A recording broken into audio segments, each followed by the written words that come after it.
blasts from Kevin Young and Brian Giles, respectively, Tuesday and Wednesday, but Oakland won both games. Chris Benson takes the hill tonight as the Pirates try to salvage the final game of the series.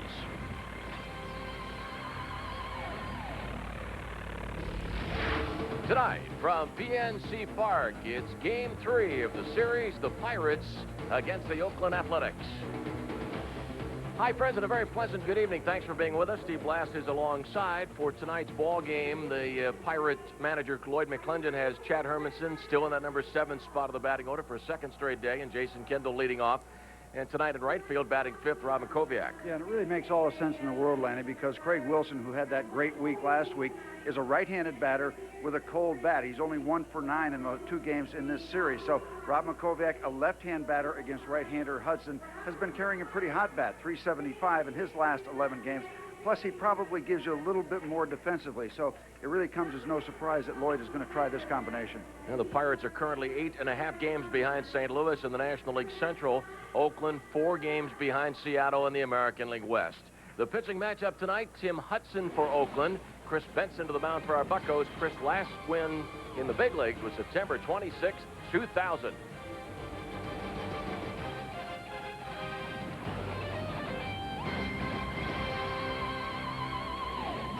Pittsburgh Pirates baseball on Fox Sports Net is brought to you by Giant Eagle, the official supermarket of the Pittsburgh Pirates. By Rocky Mountain Cold Coors Light, cold down easy. By Pennzoil, we're driving protection. By MEC Racing Network, open an Express Bet account and wager by phone or online, anytime, anywhere. And by your Western Pennsylvania Toyota dealers. Toyota, get the feeling. Less than a week ago, the Pirates were 5.5 games out of first place, 5.5 back when the Pirates opened the weekend series last weekend. And now the Pirates currently 8.5 behind St. Louis in the National League Central. And here is the Oakland batting order. Art Howe's starting lineup brought to you by Chrysler. Mark Ellis at second base, Scott Halleberg at first base, Miguel Tejada with a home run last night that set the tone for the ball game. David Justice in left field, followed by Jermaine Dye in right. Eric Chavez at third base. Ramon Hernandez is their catcher, batting 7th. Terrence Long in center field, hitting 8th, and Tim Hudson batting 9th and pitching. And they will be working against Chris Benson and the PNC scouting report for this Pirate right-hander.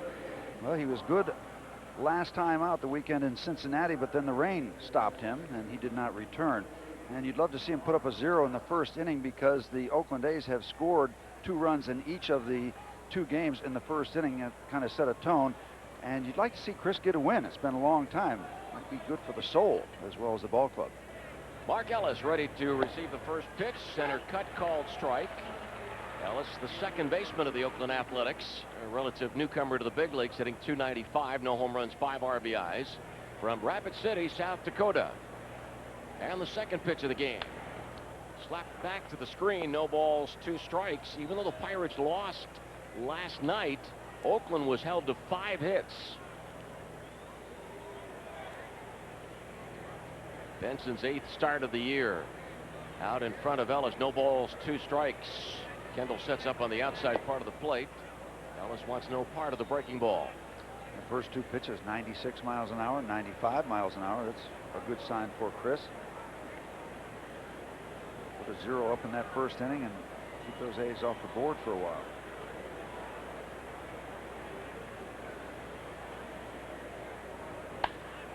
Base hit to right field, a pitch that was away.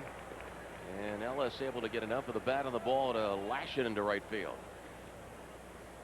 Let's check the Pirates defensively, brought to you by Hyundai.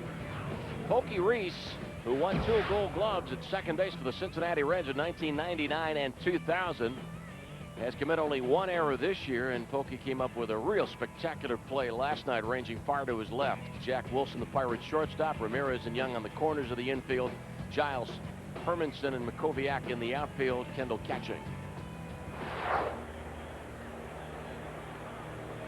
Scott Halleberg batting .266. Halleberg has done an awful lot of work for Art Howe's ball club as the designated hitter. He's appeared in 41 games this year for Oakland as their DH. But here in a National League Park, no designated hitter. Well, Halleberg got the start at first base Tuesday night and again tonight. Bill Hahn barking out that call strike. Behind the plate, Larry Young, Bill Miller, and Mike Van Vliet around the base paths. Pirates in a salvage operation again. They were in that mode over the weekend in Cincinnati, and Jimmy Anderson helped them salvage a game out of that series. He won tonight. Chris Benson was out in front of Mark Ellis. 1 ball and 2 strikes, and the count on Hatteberg is 1-2.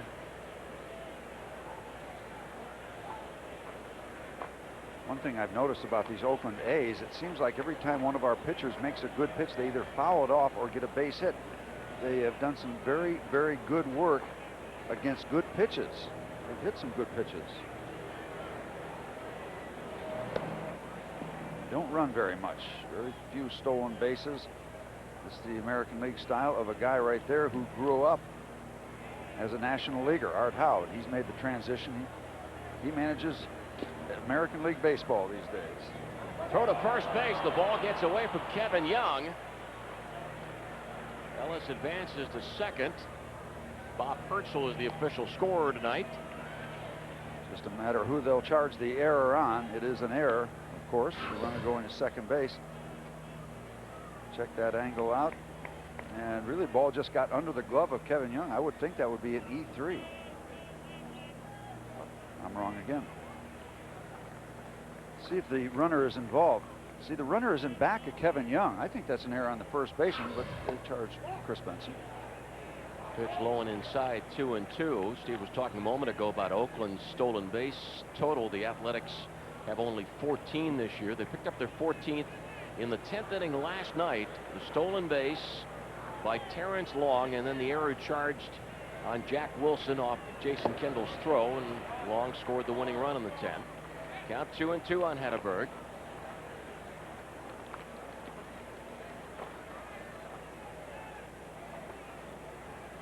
So the first inning starts off with an error, as in the 10th inning when they did score that winning run. Not a good sign to give a good hitting team extra bases or extra outs, extra base in this particular instance. A full count on Hatteberg. Scott Hatteberg, playing for Boston 1995 through last year, signed as a free agent by Oakland in December of 2001.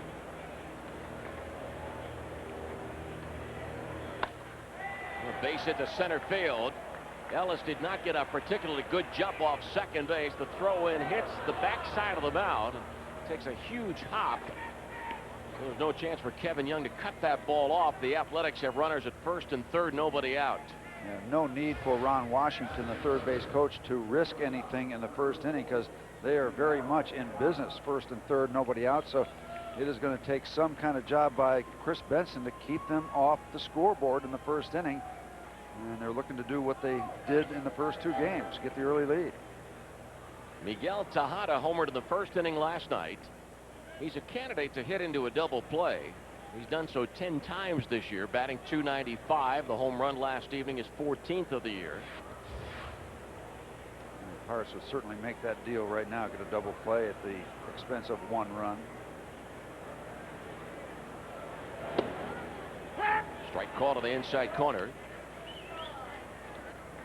For a decidedly Western Pennsylvania flavor to this series, with Bill Hahn, a member of the umpiring crew. Bill from Butler, Pennsylvania, and Art Howe, the manager of the Oakland A's from Shaler. Kenny Maka lives in Murraysville, came out of Gateway High School. Rick Peterson, the pitching coach of the Athletics, graduate of Mount Lebanon High School. No balls and 2 strikes. Third straight hitter that has been behind in the count to Chris Benson. But the first 2 hitters reached base as Ellis singled to right, Hatteberg singled to center. And a rough start to Chris Benson's 8th start of the year.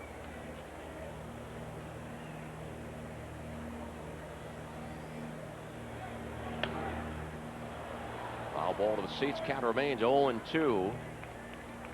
And if you think this guy has pretty impressive numbers as a shortstop coming in interleague play to play against the Pirates, well, wait till tomorrow.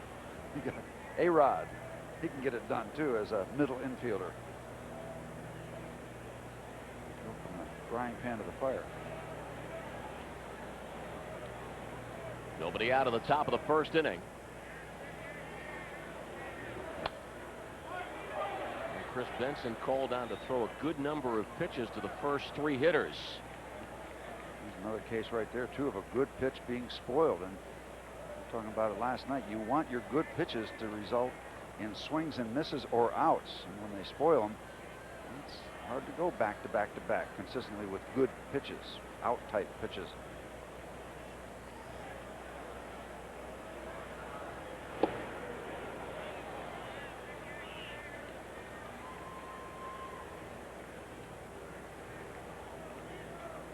The Oakland Athletics 10-1 this season in games against National League clubs.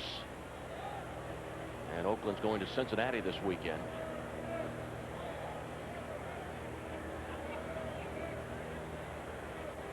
One-two pitch. Chris trying to come in off the last 2 pitches, 2-2. And for a guy with a lot of power like Tejeda, he doesn't strike out a whole lot. 34 strikeouts and almost 300 at bats. So, yeah, you can get him, but you've got to work pretty hard. He's just not up there as a free swinger with a home run or a swing and miss. It's good contact. And it's a full count. Now let's watch and see if the Pirates call for the Long Beach pickoff attempt. Had stepped to third and looked to first. I'm wondering if Hatterberg might jump too soon off first base. And a full count on Tejada. They got a name for it now, huh? The Long Beach pickoff move. All right. I guess since it started working a couple times, deserves a name. Ball hit foul. I don't know how he came up with that. Bob and I were talking one night about the play. Bob said it's a step to third, 3. It's a look to first, 1, and it never works or seldom works, a 0. So then Bob checked the phone book. 310 is the area code for Long Beach. Can't argue with that. There you have it. Got to get him in the decoding business.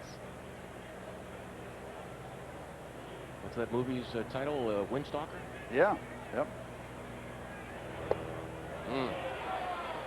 Tejada walks. The bases are loaded. 20 pitches thrown by Chris Benson to the first 3 hitters.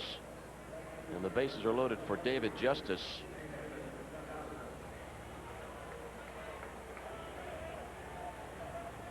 And I hate to be the bearer of this news to you, but we've had a couple of grand slams already today in Major League Baseball. Lance Berkman hit 1 in Houston's win over Milwaukee 9-3, and Todd Hollandsworth hit a grand slam for the Colorado Rockies against the Yankees. Ball strike on David Justice.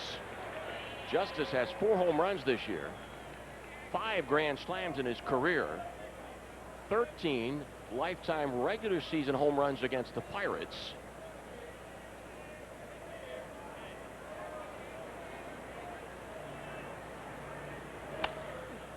A liner to Kevin Young. 1 away. Tejada didn't venture too far off first base, so there was no chance for a double play there, and also the other runners stayed close. Hatterberg at second, Ellis at third. Just a little stroke of bad luck for the Pirates as Quaddy confers with the runner at first. Tejada, boy, you'd hope somebody would make a mistake and lunge, and you could get those 2 outs, and Chris Benson could walk away from this mess. But they get 1 out of it, and that's it. Kind of an unlucky break for the Pirates. Well, maybe unlucky for Oakland, too, when the ball was hit that sharply. Jermaine Dye batting .256, 5 home runs. Dye 3 for 8 lifetime against Benson with a home run off Chris. Strike call to the inside corner, no score, but it's an uneasy first inning. Bases loaded, 1 out. Jermaine Dye playing for Kansas City 2 years ago, homered in each game of a series at 3 Rivers. 1 ball and 1 strike. I'll tell you what, Chris is coming with a first pitch strike. He has gotten the strike over first pitch to each of the first 5 hitters. Looking for a ground ball at somebody. Dye is hit into 7 double plays.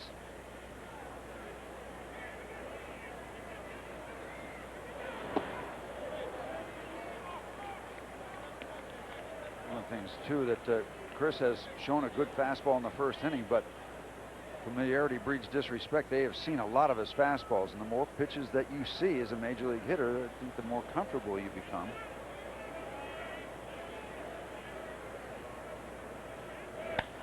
Ground ball, base hit down the third base line. Ellis scores 1-0. Hatteberg 2-0. Tejada will make it 3-0. As Giles gets the ball in the corner and fires it in. A 3-run double by Jermaine Dye. Here they go again in the first inning. 2 runs in each of the first 2 games in the opening frame, 3. As it looked like a fastball, and again, they've seen a lot of fastballs. He hits it between Ramirez and third base. You're going to see the angle right there, down into the corner, and Brian Giles, not playing, Dye to pull the ball, had a long way to come from left center field, and by that time everybody had comfortably scored.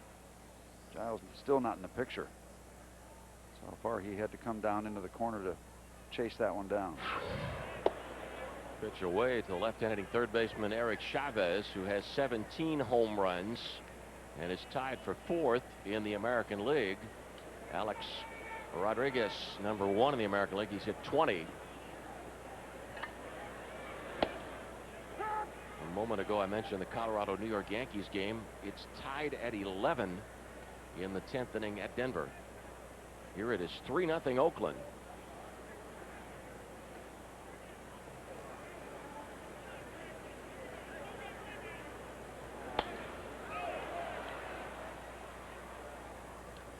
Well, you're looking right now automatically at another bullpen situation for the Pirates, with Chris throwing this many pitches in the first inning. He's got to be at 30 or 30 plus at this point, still looking for the second out. So there will be action out in that section of this ballpark tonight. Now remains a ball and 2 strikes.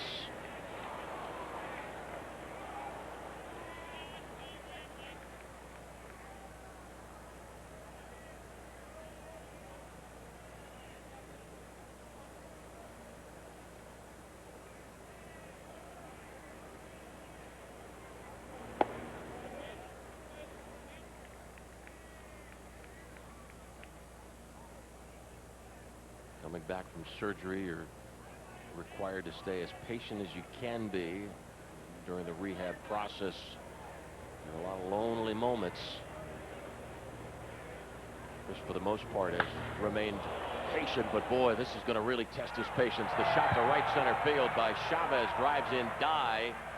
4 Oakland runs in the top of the first.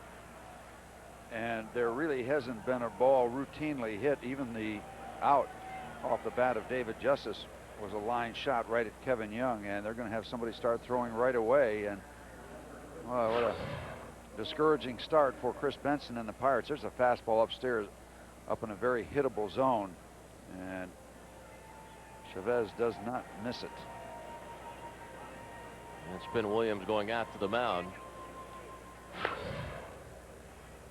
Sean Lowe, who was Steve's guest on Sports Beat, warming up in the bullpen. Eric Chavez, the fine-looking third baseman of the Oakland Athletics, was the 10th player selected in the 1996 draft. I'm sure many of you recall that the first player chosen that year in the country was Chris Benson.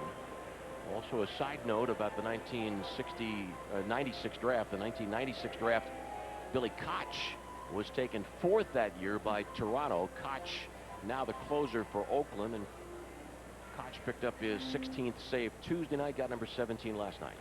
Teammates on the Clemson team, Billy Koch and Chris Benson. What a staff that must have been.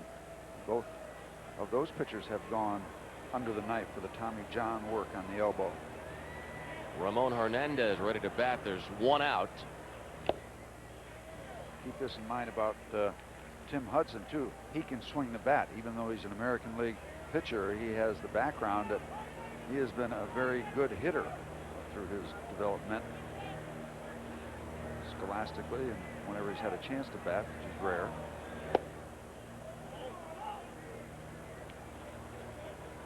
Chris has got to prove he can get to him.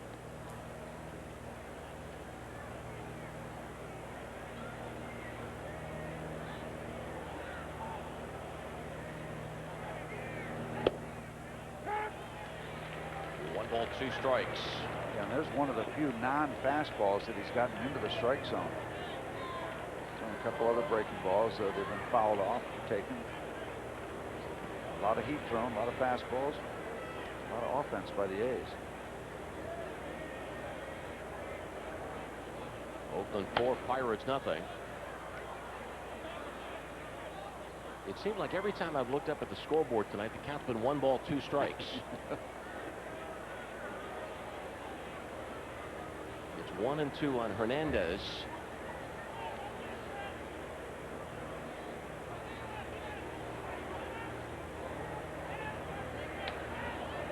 Pretty good cut by Ramon, the catcher of the Athletics. They don't have many bad cuts. This is a very aggressive hitting team. Gives you an idea why at least this ball club out of the American League West doesn't have to run, doesn't have to risk too much, doesn't have to gamble. Very aggressive batsman.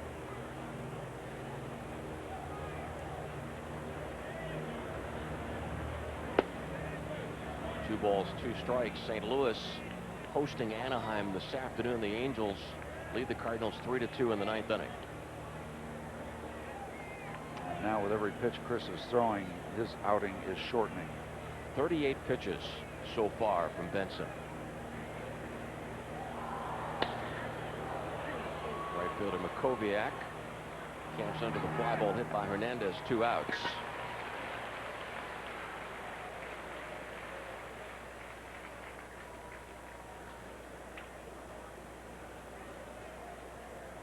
Now Oakland's number 8 hitter Terrence Long. Well, Bill Hahn in very close, as if he was whispering into the ear of Jason Kendall. I don't know if it was a friendly conversation or whether Jason had been giving Bill some static.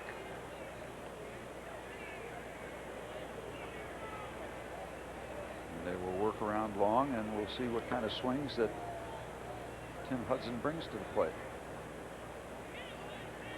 Number 15, number Doug Drabek, wearing that number very successfully for the Pirates. So not the first time you've seen a good pitcher wearing that 1-5 on his back.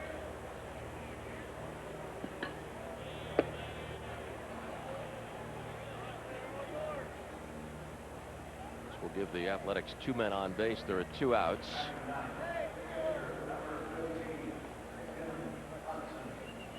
McLennan and Smith and Williams going into conference, and the subject has to be Chris Benson.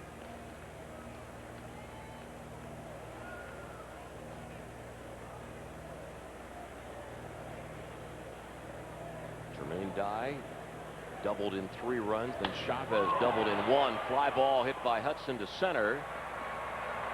Hermanson making the catch. 9 Athletics back in the 1st inning. Oakland 4, the Pirates coming to bat.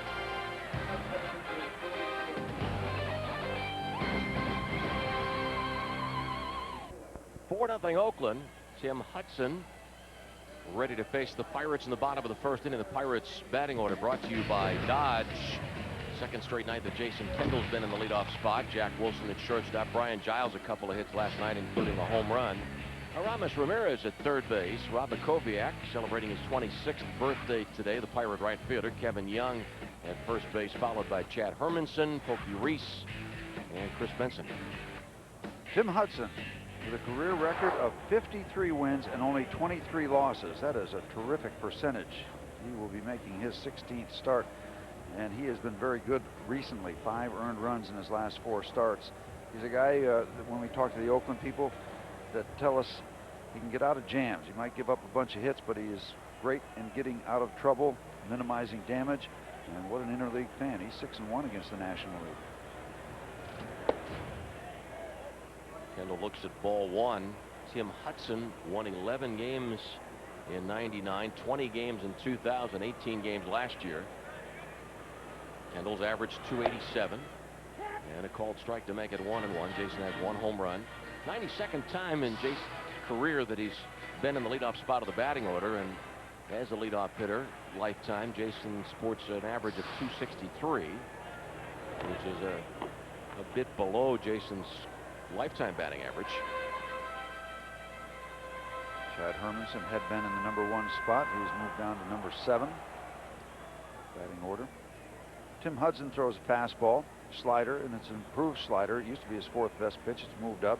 A split finger pitch and a regular change, a regulation change.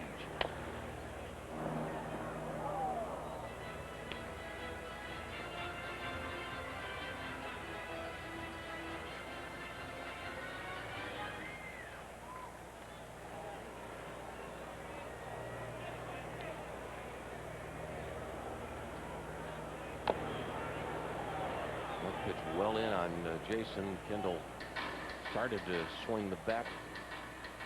Foul ball count remains at 1-2. The final is in from St. Louis. The Angels beat the Cardinals 3-2. A very emotional day in St. Louis.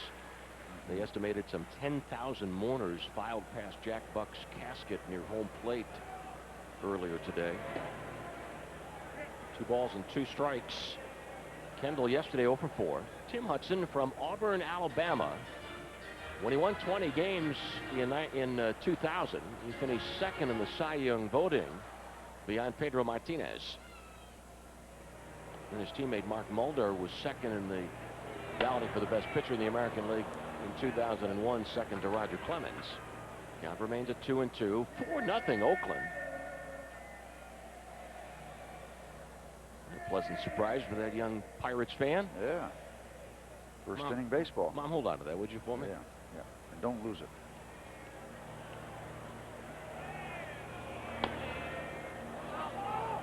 Well, what an at bat for Jason. Painful. Fouled this ball off his foot. He's already got some issues with the home plate umpire. He almost got hit with a fastball earlier that he almost swung at, and now takes one off the puppies. Yeah, he's had an interesting time here early in this game.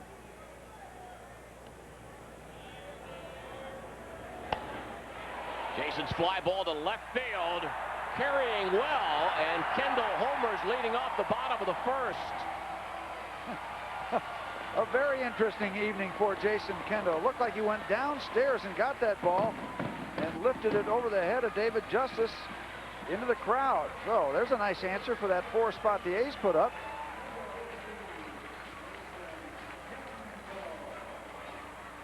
Hauer in the number 1 spot. We wanted it with Hermanson. We got some of it. We get some more tonight. Look at the location. That ball's downstairs.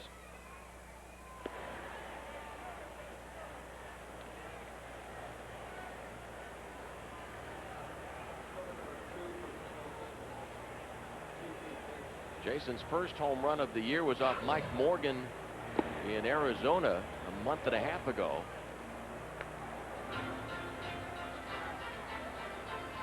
Gets that pitch. Home run number 2 on a 2-2 pitch.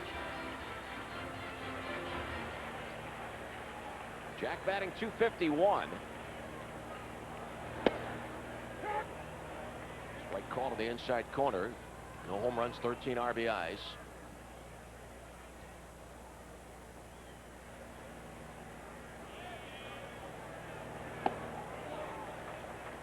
And 3 balls, 1 strike. A home run hit by Jason Kendall, the 11th home run given up by Tim Hudson this year.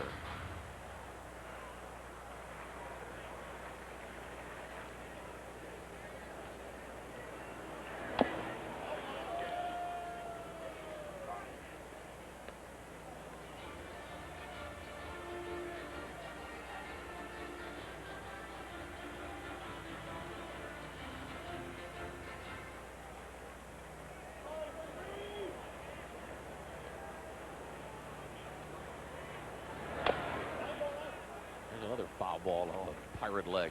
Good preview then. Good things happened after the last one.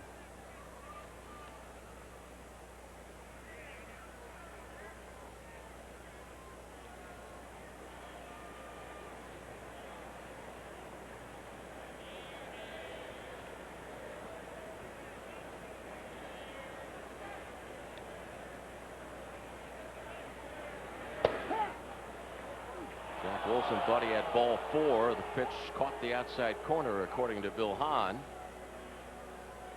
That's a pretty effective payoff pitch. Not down the middle just to throw a strike, but picks up that outside corner.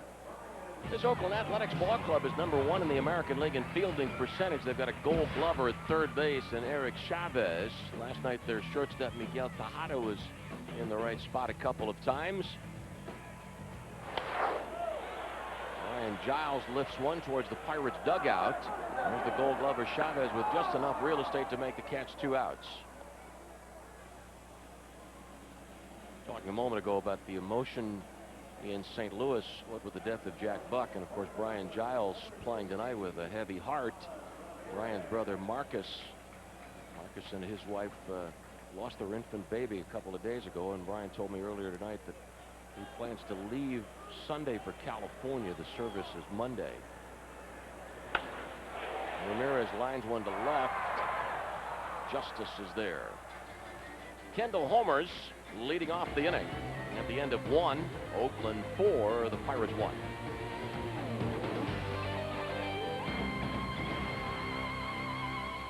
A half hour ago, Mark Ellis lined a 1-2 Chris Benson pitch into right field, and that was the start of an Oakland 4-run first. So here's Ellis ready to lead off the second. Chris Benson threw 44 pitches in the first inning. And he starts Ellis off with another strike. That was kind of the theme also, but there was a lot of mashing going on after that first pitch strike.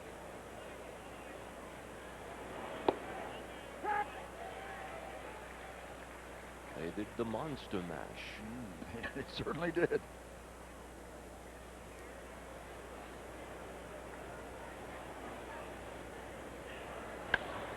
Oh, 2 pitch into the air to center. That's better. 1 out of the second. Still see a little glare as Chad Hermanson kind of edged out, but he was able to get it. Best Damn Sports Show Periods All-Star Summer kicks off in 4 days. A month-long celebration with special guest Shaq, Barry Bonds, The Rock, and many more, plus scenes from Tom's bachelor party and Free TV's first Ultimate Fight. Huge stars, complete insanity. The Best Damn Sports Show Periods All-Star Summer later this month on Fox Sports Net.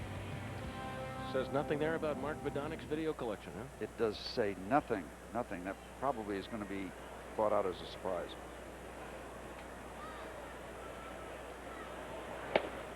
Two 2-0 on Hatteberg. The final score from Denver.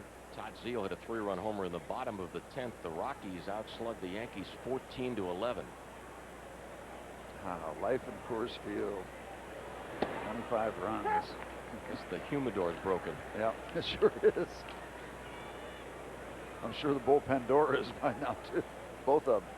You know, the Yankees at the moment a game behind Boston. The Red Sox are playing at San Diego.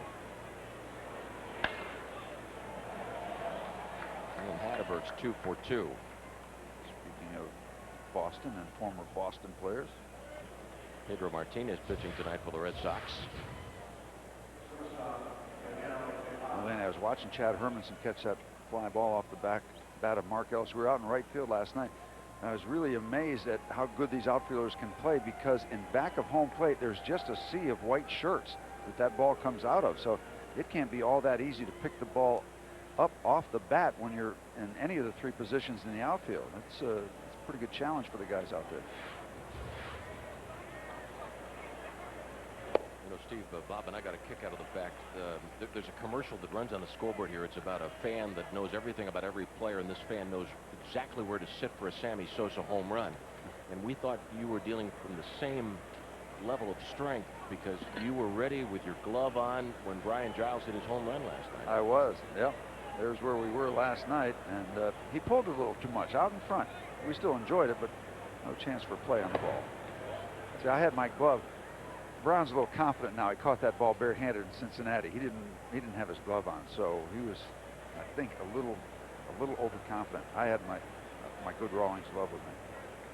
It really was, though, a spectacular play that Greg made in Cincinnati. Cincinnati. Yep, got to give him that.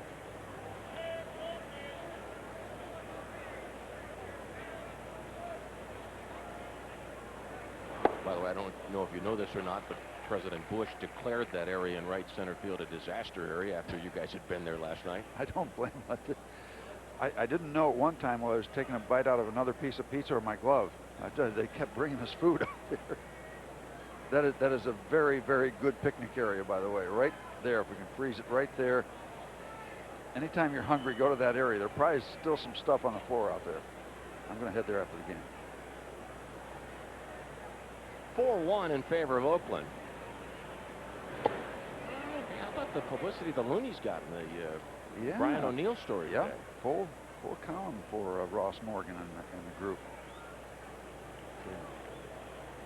You'll know who they are by the bright yellow shirts, and they will be out in force a lot of the time. A lot of Pirate home games. The left field Loonies.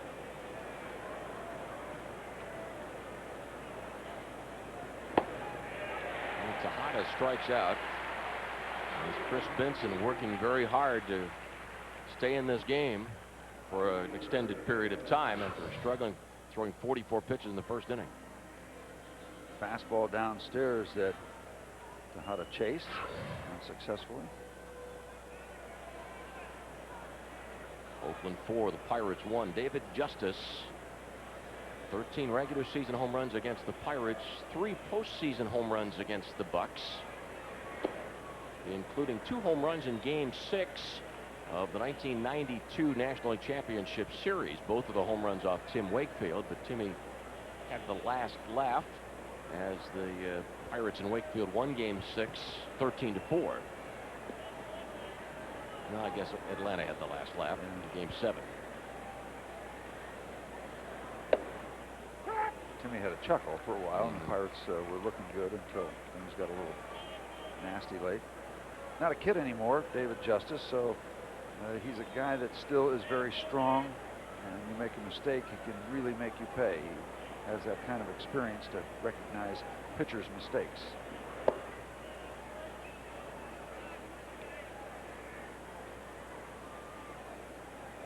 Two and one on David Justice, who has played for Atlanta, Cleveland, the Yankees, now Oakland, and for a week he was a member of the Mets organization during this past offseason.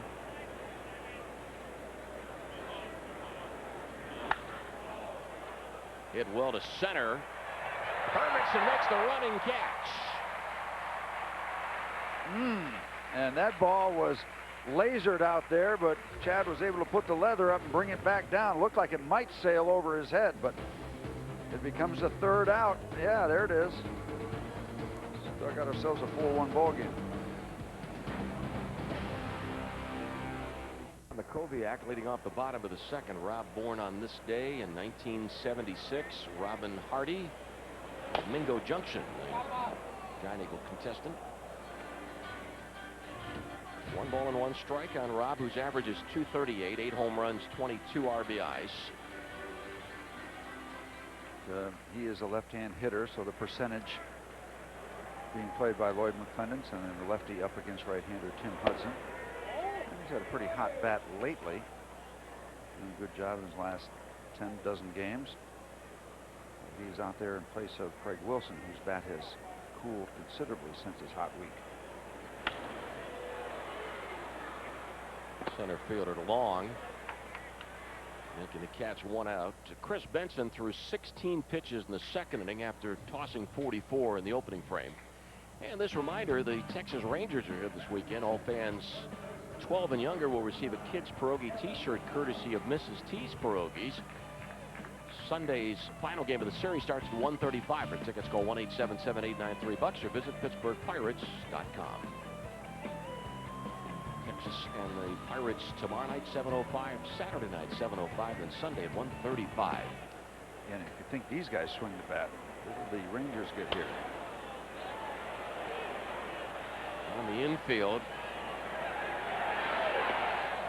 it is Hatteberg who makes the catch in front of the mound. 2 outs. Like a pitcher's conference. Everybody was around that mound. Texas beat the Cubs at Wrigley 7-4 today. How about Rafael Palmeiro? First time back in Wrigley Field since being traded by the Cubs in 1988, and Palmeiro homered in each of the 3 games at Wrigley. 3-game series.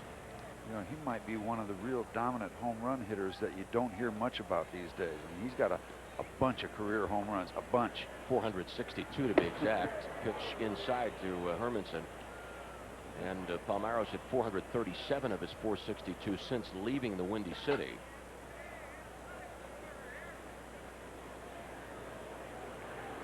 One ball and 1 strike. I'm trying to think which Cubs player made the comment after Palmeiro was traded. This player saying that he thought the Cubs had traded the wrong guy. They kept. There's the 1-1 pitch. Ball hit to center field by Hermanson. Ball dropped in for a base hit. The Cubs electing to keep Mark Grace and trade Palmeiro. 1 on and 2 outs. So for Texas, the big V today, a 7-4 win over the Cubs. And Rafael Palmeiro has a major league best 31 interleague home runs, 1 more than Sammy Sosa. And Pokey Reese has a career high 11-game hitting streak. Speaking of hitting streaks, Luis Gonzalez singled in the first inning, in the bottom of the first against Cleveland. And Castillo. I was going to say Gonzalez. No, Luis Castillo, 34-game hitting streak. Yep, and the beat goes on. Congratulations. That it's hard to imagine the pressure that continually builds as that number increases. Up over 20, then up over 30. Now he's getting into some pretty elite company. Major league record for the longest hitting streak by a second baseman, surpassing the mark that had been established by Rogers Hornsby.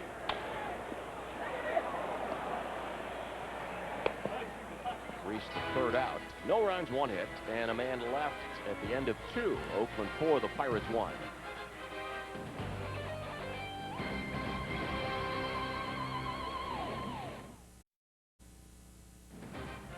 Pittsburgh Pirates baseball on Fox Sports Net is brought to you by Dodge. Get somewhere. Grab life by the horns. Dodge. And by UPMC.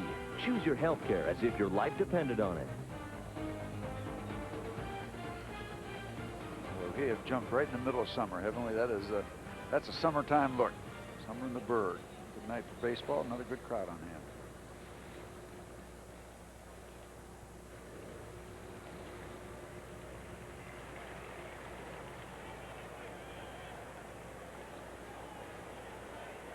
Jermaine Dye starts the third.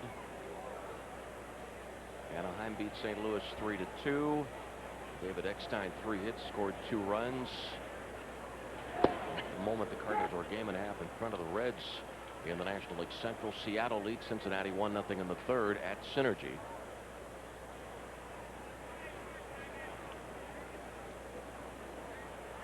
Jermaine Dye doubled inside third in the first inning and drove in Ellis, Hatterberg, and Tejada, and then right after that, Dye scored on the double by Chavez.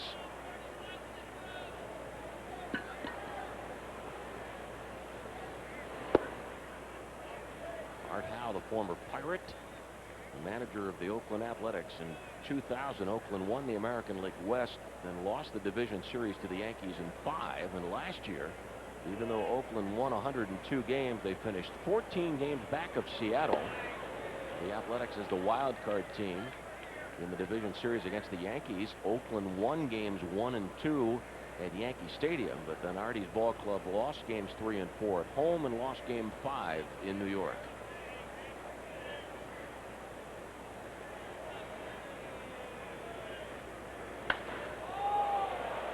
Jermaine Dye jumping on the 2-2 pitch, homering to left field.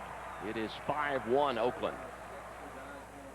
And Jermaine Dye is now 5 for 10 lifetime against Chris Benson.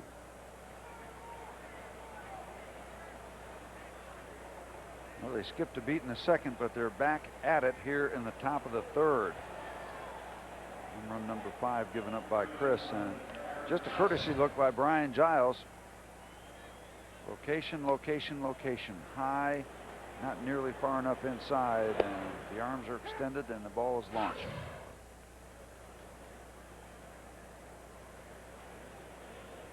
Oakland second in the major leagues in home runs. As a team, they've hit 94. The Yankees are number 1 with 115. 3 Yankee home runs this afternoon in New York's 14-11 loss at Denver.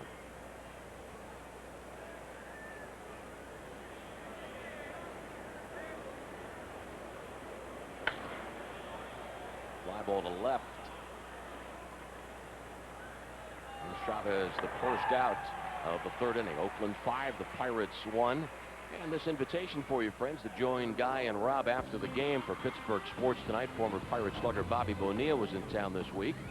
Guy Junker will be talking to Monroe native and A's bench coach Kenny Maka. And the baseball world is saying goodbye to legendary Cardinal voice Jack Buck. That's on Pittsburgh Sports Tonight.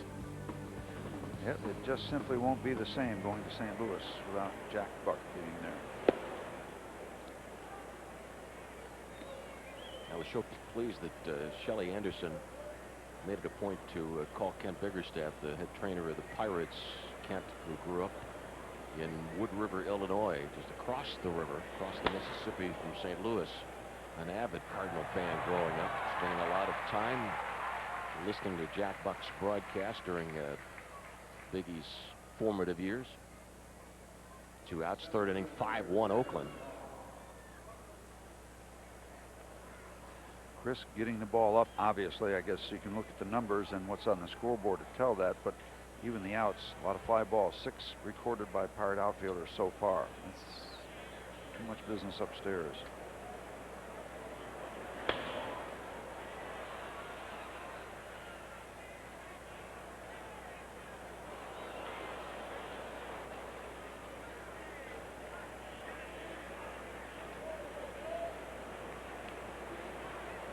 A moment ago I mentioned that Oakland's hit 94 home runs this year, and that's second in the major leagues. San Francisco leads the National League with 82 home runs. The Giants had 3 today in their 10-2 win over Tampa Bay. That's the home run of Dye. Chavez, Hernandez, and a long fly out, but in the middle of the third it's the Athletics 5 and the Pirates 1.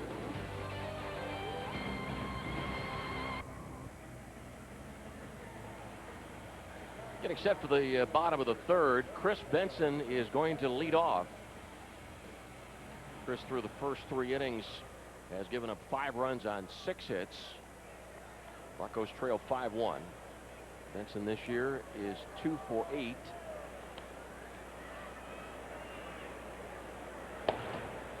Lloyd McClendon told me tonight that right now the plan is to skip Joe Beimel in the rotation. So it looks as if Joe, who pitched last night as the Pirates starter, will not make his next start until a week from Saturday in Detroit because of the off day on Monday. Pirates feel they can go with 4 starters.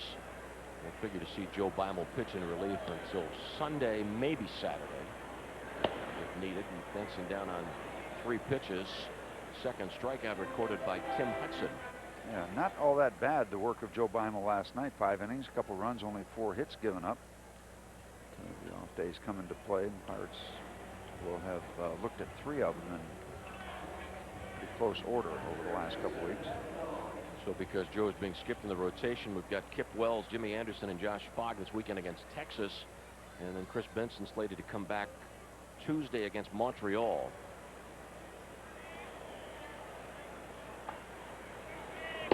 And we're moving into a very significant period of time. Starting tomorrow, the Pirates open a stretch in which the ball club will play 19 of 22 against clubs that have records poorer than the Bucks. The exception being the 3-game series against Montreal. Texas this weekend, a trip to Detroit for the final weekend of June, games against the Brewers and Astros before the All-Star break, also games against Milwaukee and Houston after the break, right after the break. Kendall homered in the first. No balls, 2 strikes. Jason Kendall's home run leading off the bottom of the first after Oakland had scored 4 runs in the top of the first inning.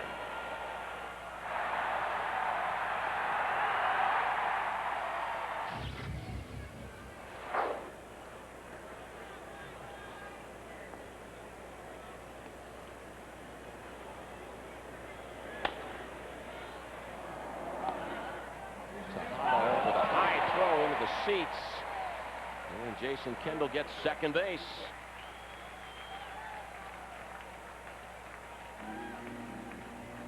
Looks like it's going to be pretty routine, but he catches a flyer across the infield.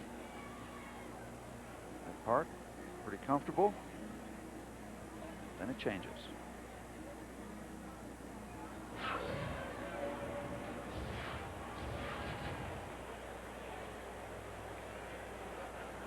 Oakland 5, the Pirates 1, third inning. Start eating into that lead. Playing catch-up baseball is never easy. Pirates have a chance to get a notch closer.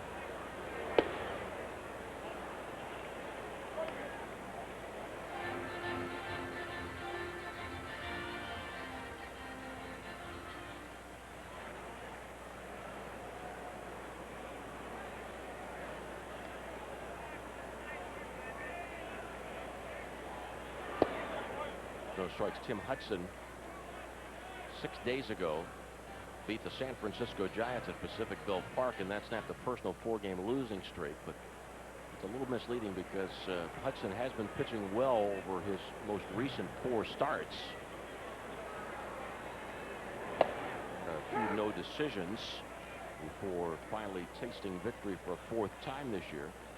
These Athletics slated to host the Giants the final weekend of June. The Pirates have only 12 interleague games scheduled, while Oakland will play 18.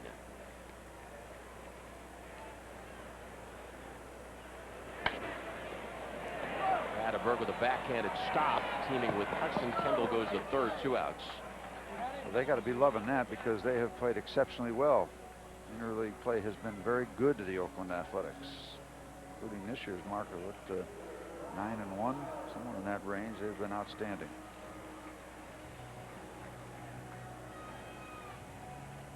Friends, if you'd like to contact the Fox Sports broadcast booth or our production team, you can do so by logging on to foxsports.com on Lycos keyword Pirates booth.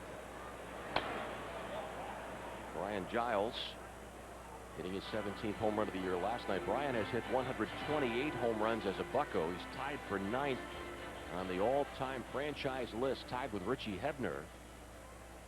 Al Oliver is 8th on the list with 135. And this is only Brian's 4th year as a Pirate.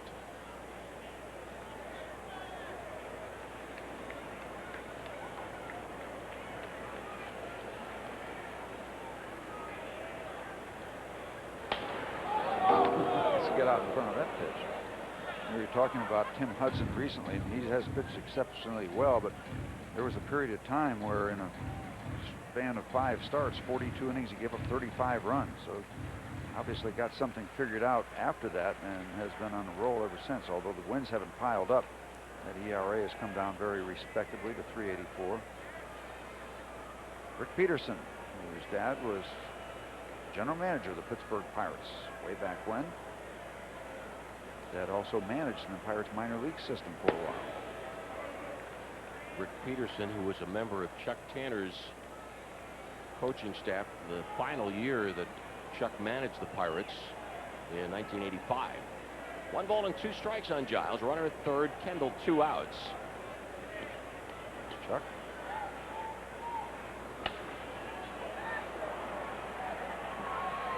Giles grounds out, and the Pirates unable to force Oakland to pay for the error of their shortstop Tejada. After 3, Oakland 5, the Pirates 1. 1 error. Tim Hudson leads off the Oakland 4th.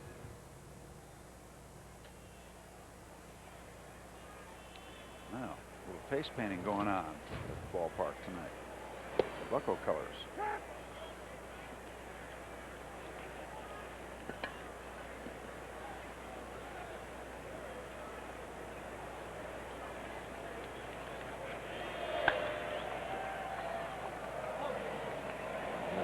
Reese grounds out, and that's an appropriate setup for our Aflac trivia question. We programmed this extremely well. Pokey Reese leads all National League second basemen with a .996 fielding percentage. Pokey's committed only 1 error, and that was in Houston, May 17th. Who was the last Pirates second baseman to win a Rawlings Gold Glove? Just 1 error committed by Pokey Reese. Close to 250 chances so far for Poke. I wanted to emphasize Rawlings Gold Glove. About 3 years ago, the president of the Rawlings Company sent letters out to broadcasters and sports writers reminding everyone that it is officially the Rawlings Gold Glove Award. With a strike call to the inside corner, Mark Ellis the batter.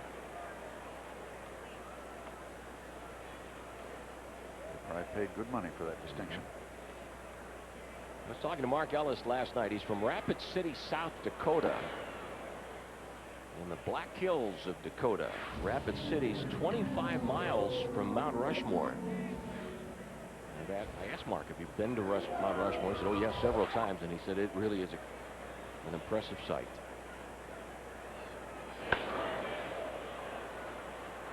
Now, have you been there? I'm surprised that you have not. That's got to be on your list someday. Certainly is. 2 outs in the 4th. Update on the Orioles and Diamondbacks. It's Baltimore 1, Arizona 0 in the 7th inning at Phoenix. Randy Johnson trailing 1-0 in that ball game as Johnson gave up a leadoff home run to Melvin Mora.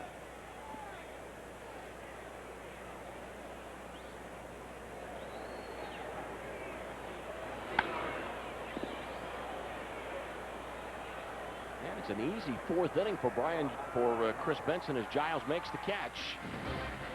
Middle of the fourth, Oakland 5, the Pirates 1.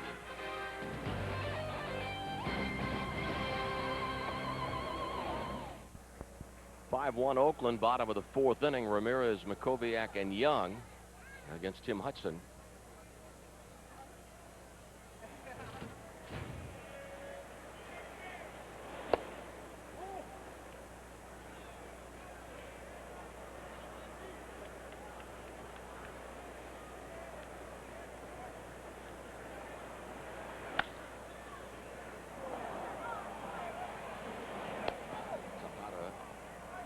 Throwing out Ramirez, one away in the fourth inning. The Aflac trivia question: Pokey Riesle's all-National League second baseman and fielding percentage, who was the last Pirates second baseman to win a Gold Glove.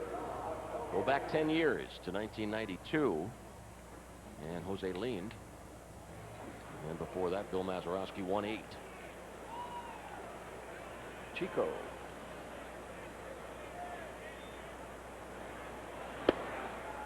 So the only 4 Pirate infielders to win Gold Gloves: Mazeroski, Jose Lind, Gene Alley, and Jay Bell.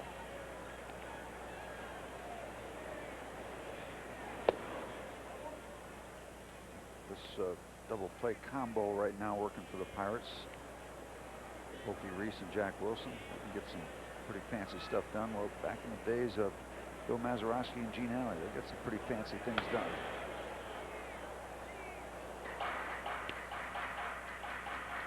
Dick Rote and Bill Mazeroski got some fancy things done. It was great to pitch in front of a great double play combination. Great infielders. Very comforting. Rob Makoviak celebrating his 26th birthday. It's a one-out single for Rob, the Pirates' third hit off Tim Hudson. Athletics 5, Pirates 1. Coming up next Tuesday, the opening game of a series against Montreal. It's Giant Eagle Advantage Card night. Show your Giant Eagle Advantage card at the PNC Park box office and receive $4 off the price of a reserved seat based on availability. That's Tuesday, June 25th. The Bucks and the Expos Giant Eagle Advantage Card night. Game time is 7:05 on Tuesday, the 25th.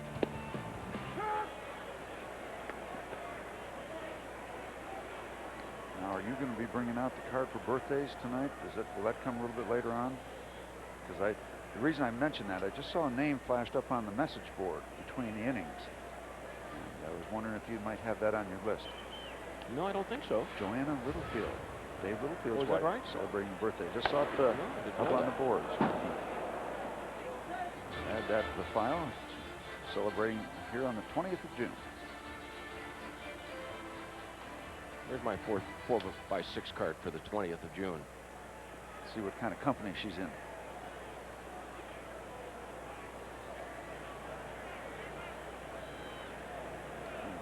David up there in the background.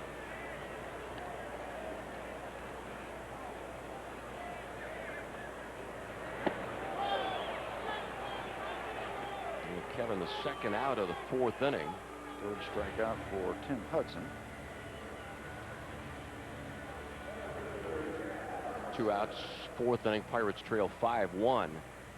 Earlier tonight, the Pirate players got together with the kids from the Make-A-Wish Foundation.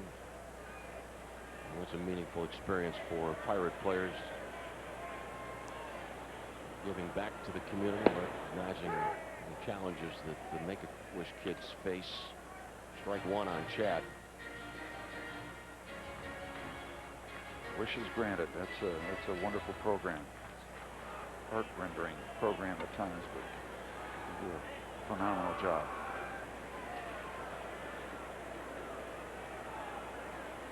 Koviak at first, 2 outs. 1 ball and 1 strike.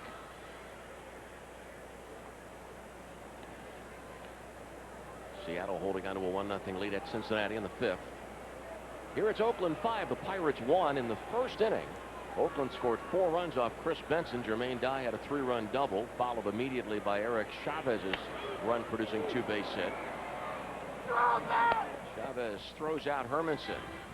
No runs, 1 hit, and a man left through 4. Oakland 5, the Pirates 1.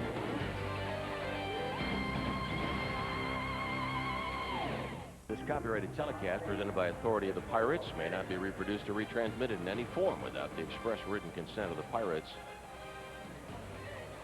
Unfortunately, while we were away in the commercial break, we had our second Pirate home run of the night. Alexis Bannister, Jeff Bannister's daughter, just hit a home run on the field that's located in the right field corner of PNC Park. I think it feels a little faster than the one the guys are playing.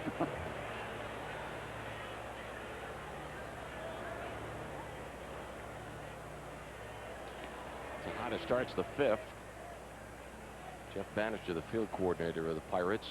Jeff and his wife Karen have 2 children, including the daughter Alex, who's 7 years old. 1 ball, 1 strike.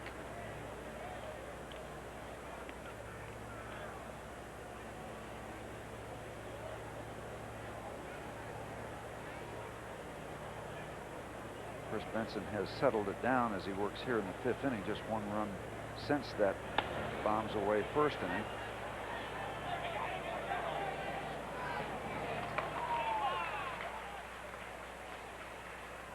Home run given up to Jermaine Dye. It's the show that's changing the face of sports television, the best damn sports show, period. Tonight, NASCAR driver Sterling Marlin drops by to tell our guys if he can win his first ever Winston Cup title. Plus, Red Sox pitcher Derek Lowe stops by to talk about his and Boston's amazing season. And 49ers coach Steve Mariucci checks in to let our guys know if San Francisco will strike gold this season. It's the best damn sports show, period, tonight at 11 p.m. right here on Fox Sports Net.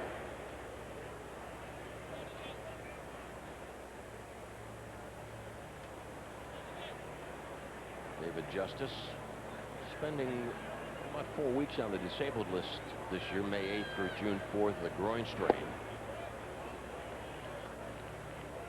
Now 2 balls and no strikes. Looking out to the Pirate bullpen to see if anybody would start to loosen up. Chris Benson is due to hit 2nd in the bottom of the 5th, and that pitch count is way up there by this point, although he has settled it down since the 44 thrown in the 1st inning. The Pirates trailing by 4. We'll see how that plays out as we go along here in the 5th. This is 85th pitch about to be thrown.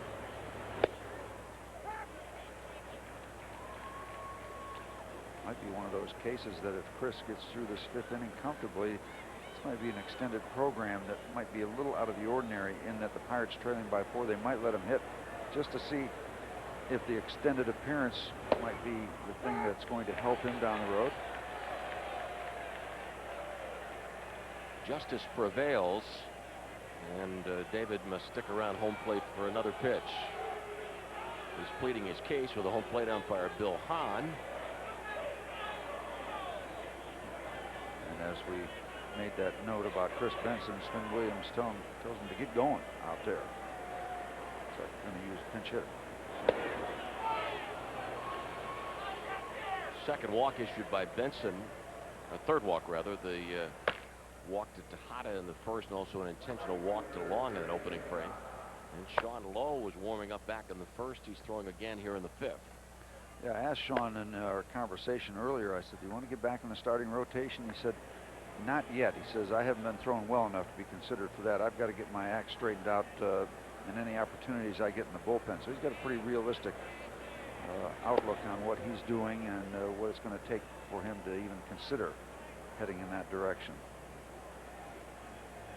Yeah, the more you talk to, the more you get the feeling that Sean Lowe's got both feet pretty solidly on the ground.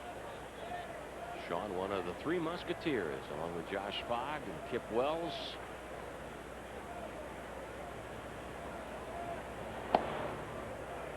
Two 2-0 on Jermaine Dye. Dye doubled in 3 runs in the 1st and homered in the 3rd.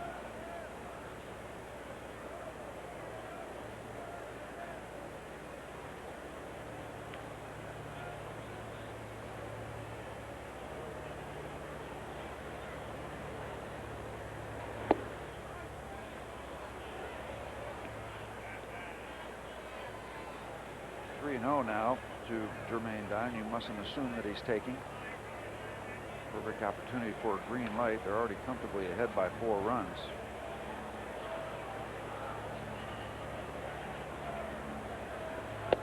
But he was taking all the way.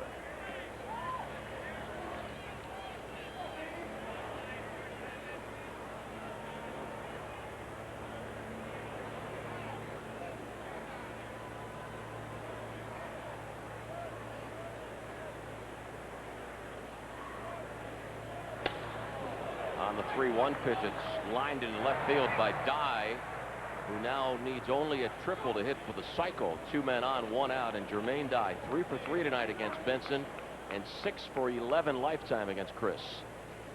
And he'll continue to do that if he hits with 3-1 counts in the future. It's a hitter's dream. And that'll be all for Chris Benson. Lloyd McClendon coming out to give the changes to Bill Hahn, the home plate umpire. Benson works 4 1/3 innings. Oakland 5, the Pirates 1. Adrian Brown is also coming into the ball game along with Sean Lowe.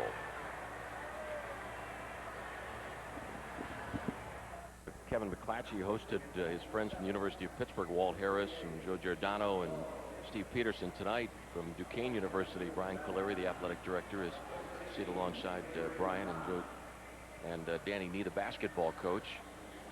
On that one shot, by the way, you might have noted that Kevin has on a hat with the stars and stripes. That's the cap. The one that Kevin's wearing tonight is the cap that the Pirates will give away on the 4th of July.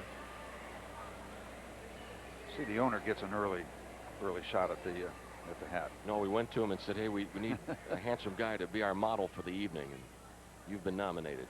4th of July 4:05 game against the Houston Astros. Lloyd McClendon calling on Sean Lowe as the new Pirate pitcher. Adrian Brown in center field. Put Adrian in the 9th spot of the order. Sean Lowe's name is in the 7th batting position. Chris Benson, 4 1/3 innings, 5 runs to this point on 7 hits. He walked 3, struck out 1, is responsible for the 2 athletics on the base paths.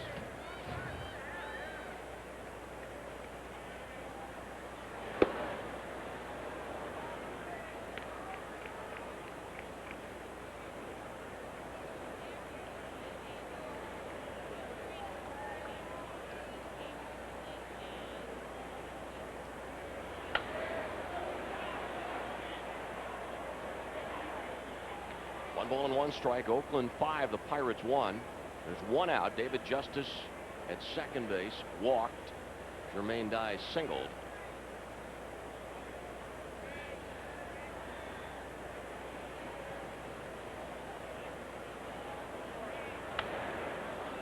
One ball, 2 strikes. The record of Sean Lowe, 2-2. Sean's 2nd win of the year came at St. Louis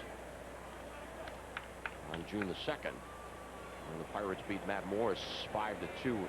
That was the day that Abraham Nunez had 3 RBIs and knocked in the game-winning run in the 7th inning.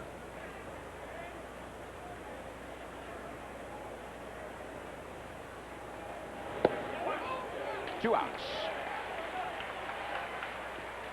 Oh, good start for Sean Lowe's evening. He has almost averaged a strikeout per inning. Looked at Josias Manzanillo and keep wondering if we're getting closer and closer to having Josias sent out for rehab work. I understand that we are, Steve. Josias threw a sideline today, and it went very well, according to Kent Biggerstaff, Pirates head trainer. Biggie alongside Mike Sandoval, one of Kent's assistants. Not official yet, but the word I'm getting is that Kent Biggerstaff will be one of the Pirate representatives in Milwaukee for the All-Star game. A nice experience for the Pirates head trainer. How about that? He's going to pass up my golf tournament to go to the All-Star game. Already messed up. Did he turn on you?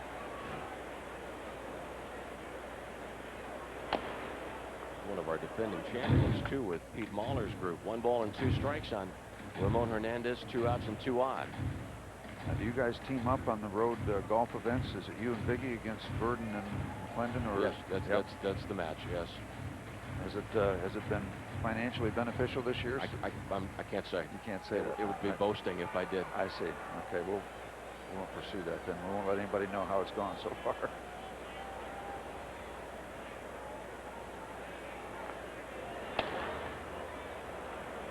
Jack Wilson flips the ball to Pokey Reese. The force out of Dye ends the inning.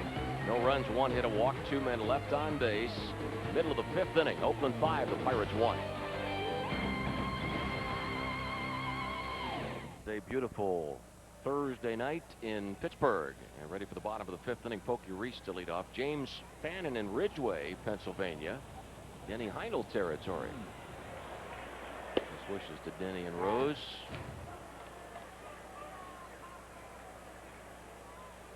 Not only is Denny one of the Pirate owners, but also an extensive collector of memorabilia. Chavez playing in, able to move quickly enough to his left to make the play. 1 down in the 5th inning. Pirates trailing 5-1. Program reminders Sunday on Beyond the Glory. Chipper Jones was a natural destined for baseball greatness, but the small town boy fell victim to the temptations of fame. It's the Chipper Jones you didn't know on Beyond the Glory, Sunday at 8, only on Fox Sports Net. Pirates need to get busy against Tim Hudson. The leadoff home run by Jason Kendall, and not much after that. In the bottom of the 5th, Pirates trailing by 4. And Adrian Brown steps in. Adrian, after several weeks hitting right-handed against right-handed pitchers, in there left-handed against Hudson in this 5th inning, and we saw Adrian Brown bat left-handed in the 9th inning, or rather in the 7th inning yesterday, against Chad Bradford, the submarining right-hander of Oakland.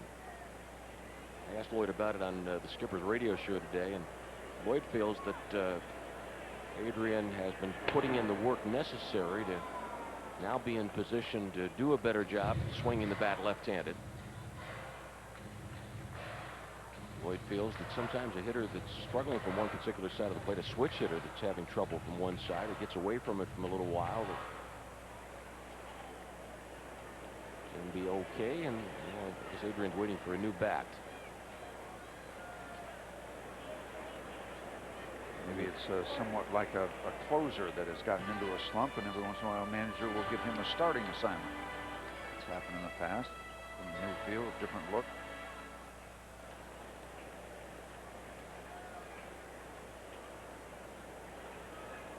One out, 5th inning. Hudson allowing only 3 hits. The Athletics in front 5-1. No balls, 2 strikes. Oakland in 3rd place, 4 games behind the division leading Mariners and a game behind 2nd place Anaheim at the start of the day. But Anaheim beats St. Louis at Busch Stadium this afternoon 3-2. Cardinals winning streak stopped at 5. The Angels had lost 4 in a row before today's 3-2 win. 1 ball and 2 strikes, and it's Seattle 3, Cincinnati nothing in the 6th at Synergy.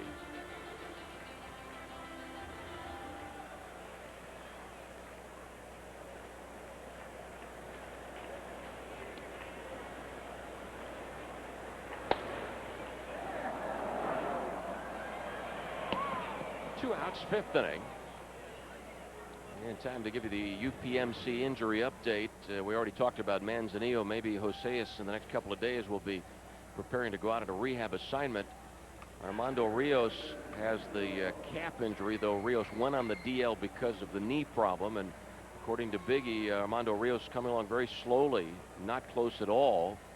The calf injury suffered by Armando while playing for Altoona on a rehab assignment. And for Ryan Vogelsong, I want to mention this. Ryan Vogelsong has pitched twice already in Florida in morning games down in Bradenton. And it looks like Ryan will pitch on Sunday 4 innings, and then in about 8 days he'll pitch 5 innings. And if everything goes well in his next 2 pitching assignments in Florida, he could be looking at a rehab start, an official rehab assignment. Good news. That's certainly a step along the way up the ladder.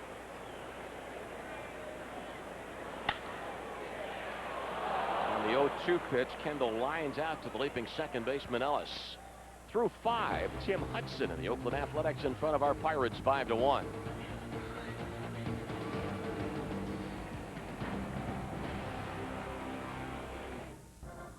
Pittsburgh Pirates baseball on Fox Sports Net is brought to you by Chrysler. Drive equals love.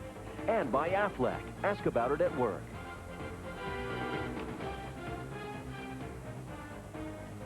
Top of the 6th inning, Terrence Long ready to lead off. Then it would be pitcher Tim Hudson. Sean Lowe came on in the 5th inning and retired the 2 batters that he faced. And that basically leaves the Pirates in range. Those 2 outs are still within 4. Still time, but Tim Hudson is proving to be as advertised. Ball strike. Steve, you are quite familiar with Jack Benedict, yes, the outstanding sportscaster from WCCS in Indiana. I got sad news today that Jack's wife Phyllis has passed away. So we want to send along our condolences to Jack and the family. Absolutely. Sad news. 1 away as Long grounds out. It is 5-1 Oakland. A lot of nice people in that business, and Jack Benedict is at the top of the list.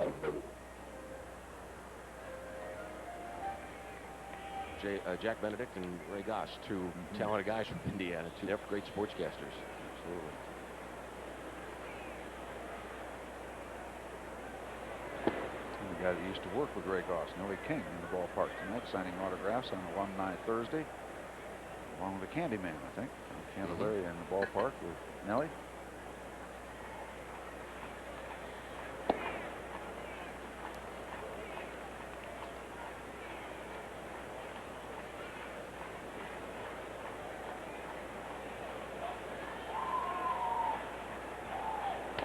Kind of a reunion in the manager's office in the visiting clubhouse tonight with John Candelaria, Kenny Maka, and Art Howe. They got together, and there were some serious stories flying around. Kenny, Monroeville, Gateway High School. Kenny took time out this afternoon to stop by the Pirate offices. When I was up there on the 4th floor, he was visiting with Jeannie Donatelli and Roy Smith. Ball strike 3. Hudson, the 2nd out of the 6th. Where the power folks are in the Pirate offices on the 4th floor. Not really. Well spaced out between the 3rd and 4th floors. Nice digs. They got windows. Everybody has windows. A lot different from Three Rivers.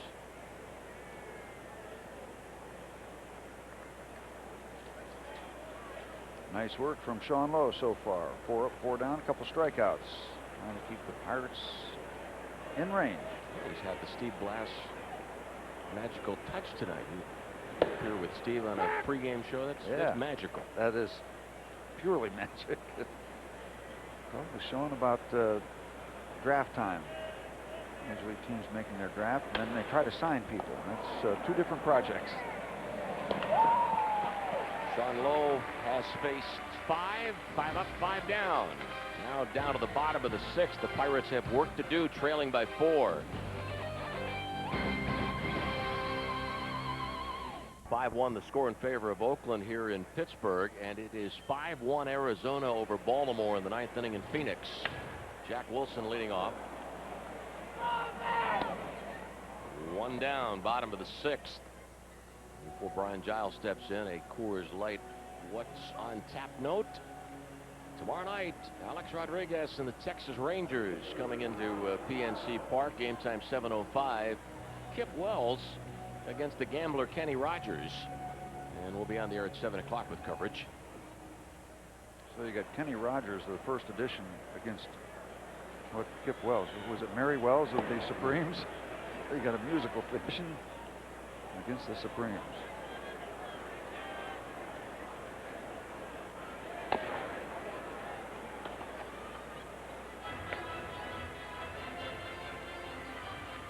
Anaheim beats St. Louis 3-2.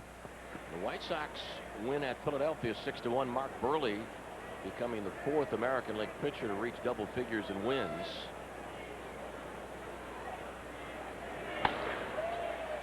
Giants fly ball to right center field.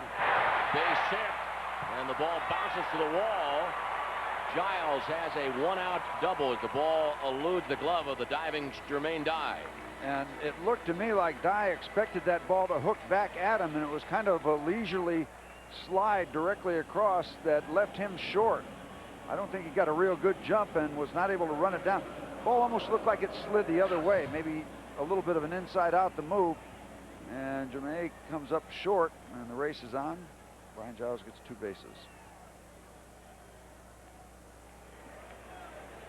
Ball never did hook back toward him.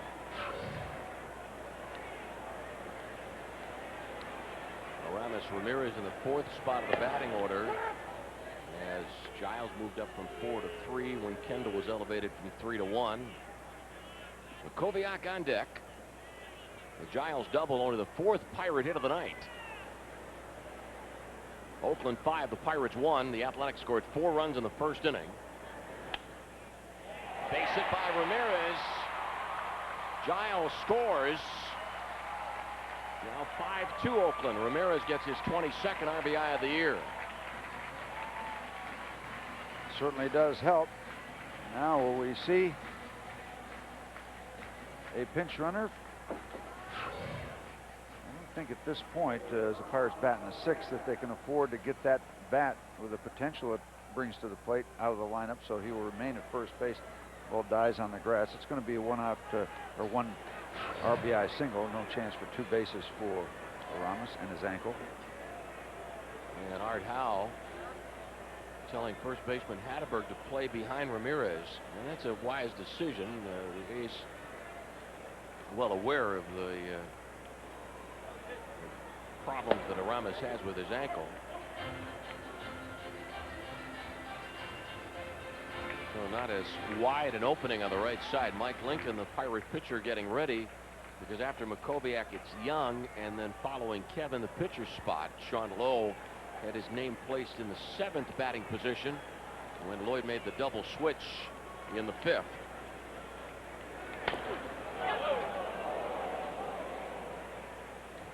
Was clipped Mike Quaddy, first base coach of the Athletics.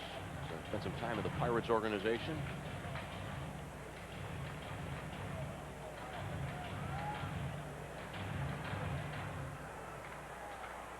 Wilson at the bat rack.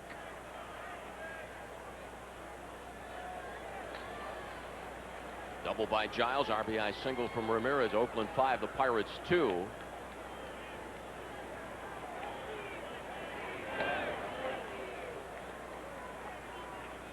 One of the impressive improvements that Hudson has made, there were 24 stolen bases against Hudson 2 years ago. And granted, this is not a stolen base situation. There were 24 stolen bases against Hudson last year, only 1 so far this year. That is a dramatic improvement. There's that play with Hatteberg able to play behind the runner and gets the jump on the ground ball on the out at second base. Hatteberg teaming with Tejada, 2 outs. Yep, got a much better angle on the ball, not necessarily an angle, but more time to make his move and measure that ground ball. If he's playing anchored at first base, now let's base hit. Art Howe pushes the right button, gets the 2nd out here in the bottom of the 6th.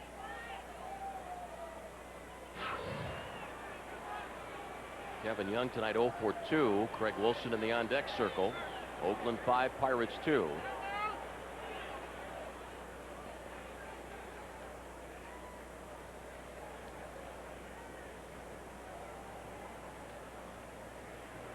It has turned into a ball game with a start that looked like it was going to be a runaway for the Athletics, but just 1 run, the solo home run since the 1st inning, so the Pirates are still in it.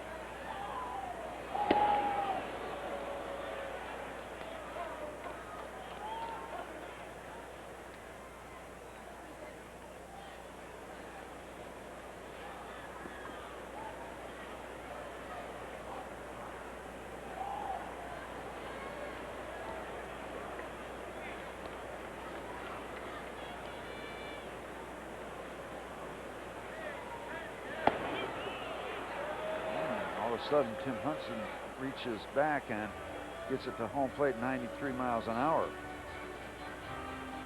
He'll throw a bunch of different pitches at you with that fastball, the slider, the changeup, and the splitter, but when he comes back to that fastball after showing you some other pitches at 93 miles an hour upstairs, kind of hard to catch up to. Runner at first, 2 out, breaking ball away, 1-2. The New York Mets hosting Minnesota tonight. Steve Traxel pitching a perfect game through 6 innings. The Mets and Twins are scoreless in the 6th.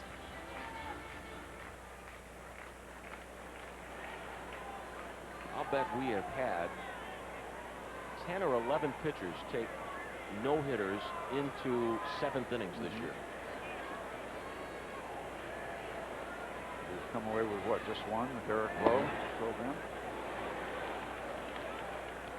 Sean Estes, Odalis Perez, Pedro Estacio, Ted Lilly, John Thompson, Damian Moss, Jason Schmidt and Ryan Jensen together, Vicente Padilla.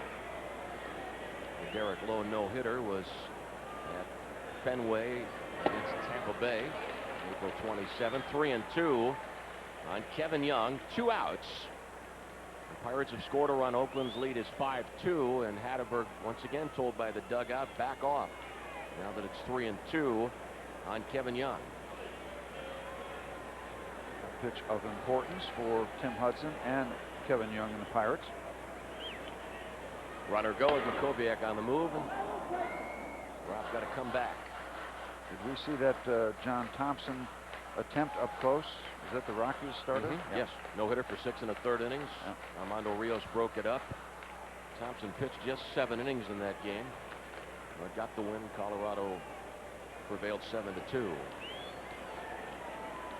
Matt Clement had a no-hitter through 6 innings here at PNC Park on May 28th when Giles led off the 7th with a single, and Matt Clement pitched a 2-hit shutout. Makoviak on the move again. Kevin Young strikes out. The Pirates pick up a run on 2 hits.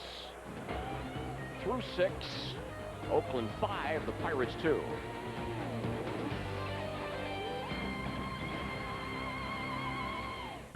Pirates baseball from PNC Park on Fox Sports Net. Seattle leads Cincinnati 3-2 in the 7th. Ruben Sierra home run for the Mariners. Juan Encarnacion has homered for the Reds. And an update on the Mets-Twins game. Mike Piazza homered in the bottom of the 6th, his 14th of the year. It's the Mets 1, Twins nothing. Steve Traxel, perfect game through 6.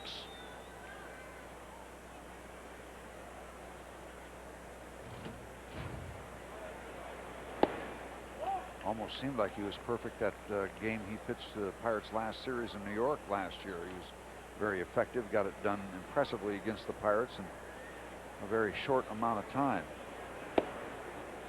Great game against the Bucks.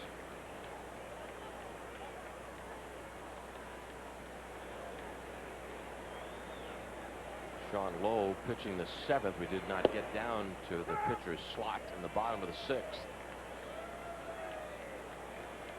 Chris Benson worked 4 1/3 innings, gave up 5 runs, all earned. Chris touched up for 4 runs in the 1st inning, and then gave up a home run to Jermaine Daisola, home run in the 3rd. And Hatteberg is 3 for 4. The Montreal Expos will be here next week, and the middle game of the series Wednesday night, June 26th. Help us celebrate Jason Kendall's birthday. It's Jason Kendall bobblehead doll night. All fans will receive a Jason Kendall bobblehead doll courtesy of Pepsi. Call 1-877-893-BUCKS or log on to PittsburghPirates.com. The Pirates and Expos Tuesday and Wednesday nights of next week, and then Thursday afternoon. We'll be in Detroit for 3 and then come back home after that short trip to the Motor City. And Miguel Tejada walked. A whole lot of Bucco baseball during this stretch. At one point it was 16 out of 19.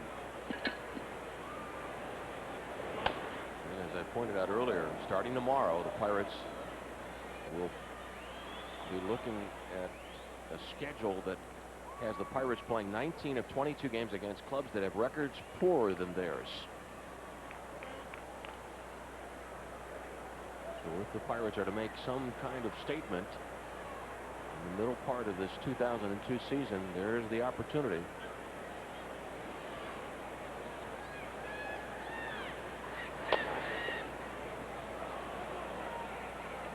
Kendall to Kevin Young. Tejada's out. Hatteberg advances to second. Seventh inning, 5-2 Oakland. The Best Damn Sports Show Period's All-Star Summer kicks off in 4 days. It's a month-long celebration with special guest Shaq, Barry Bonds, The Rock, and many more, plus scenes from Tom's Bachelor Party and Free TV's first Ultimate Fight. Huge stars, complete insanity, the Best Damn Sports Show Period's All-Star Summer, later this month on Fox Sports Net.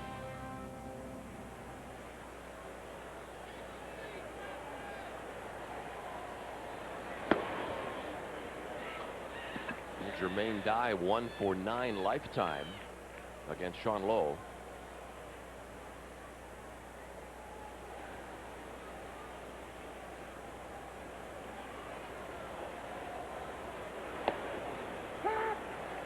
And Jermaine Dye is on deck as the count is 1-1 on David Justice.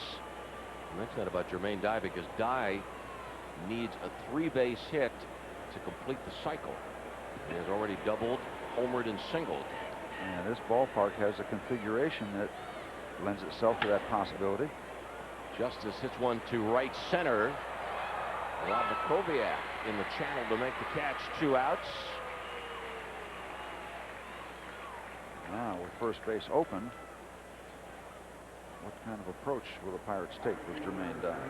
Dye is a right-handed batter. Left-hander Chavez on the on-deck circle. Jermaine Dye does not have a 3-base hit this year.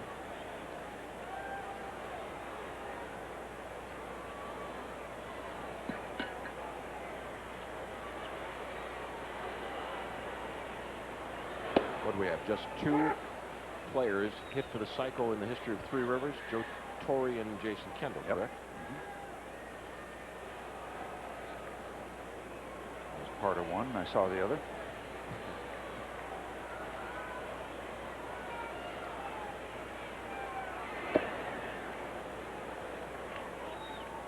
You got Jermaine Dye up there. He's having a hot night, but the guy in the on-deck circle has 17 home runs this year. So pick your poison.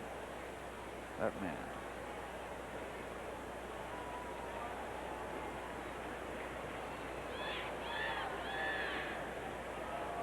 Oakland 5, the Pirates 2.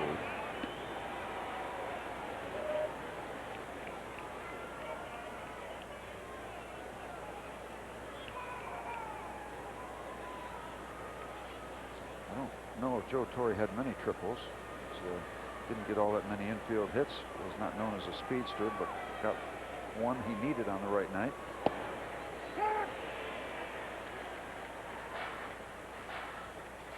Two balls, 2 strikes.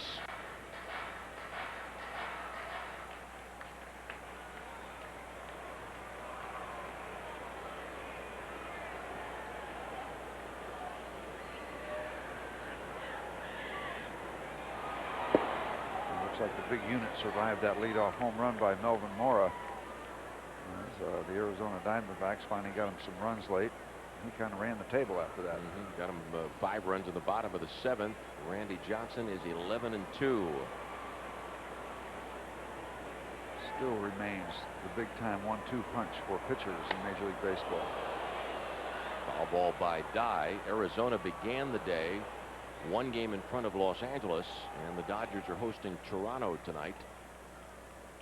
San Francisco this afternoon beat Tampa Bay 10-2 with Rich Aurelia driving in 4 runs.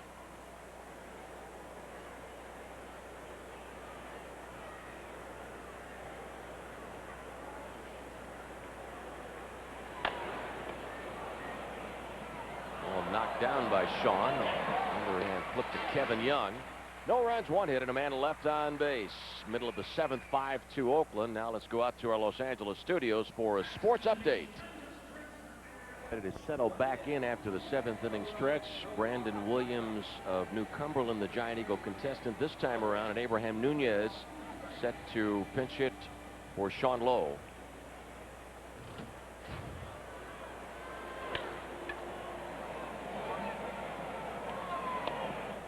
Tim Hudson in search of his 5th win of the year. Mark Ellis throws out Nunez. Hudson 4-6 in his first 15 starts with an earned run average coming into this game of 384. Update from Florida, the Marlins in front of the Indians 3-0, rematch of the 1997 World Series. Mike Lowell has homered for Florida, and Luis Castillo has extended his hitting streak 34 games. Pokey needs a base hit to extend his to 12.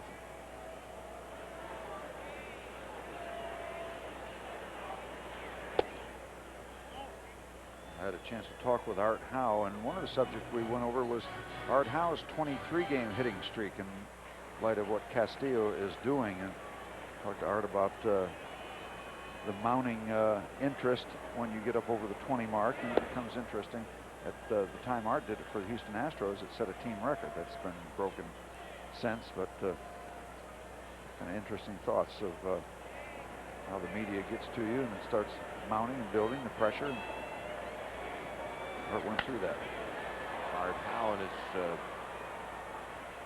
wife Betty are the proud parents of 3 children, 2 daughters, and I understand talking to Art the other day that his daughter Stephanie is expecting a child sometime this fall.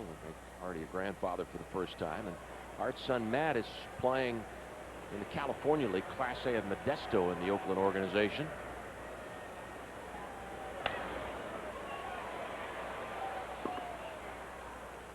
Two outs, 7th inning.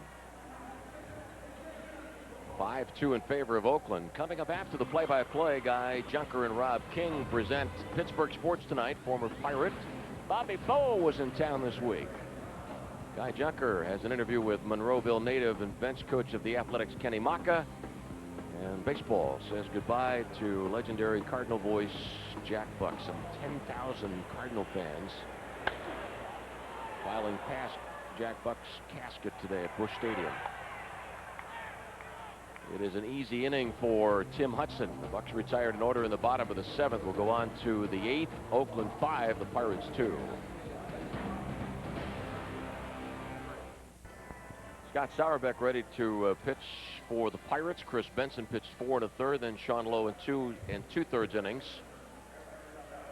Numbers for Scott. Great work for Sean Lowe. 2 2/3 scoreless. Just the 1 hit given up. Struck out a batter. Getting late. The Pirates still trail it by 3. I want to take a minute to thank all the folks that stopped by when we were out in right center field last night to say hello, including Charlie Fogg. Josh Fogg's dad in town with the family for a week to spend a little time with his son. Good work from right-hander Sean Lowe tonight. Well, kid. And same back at you. Fan of the game.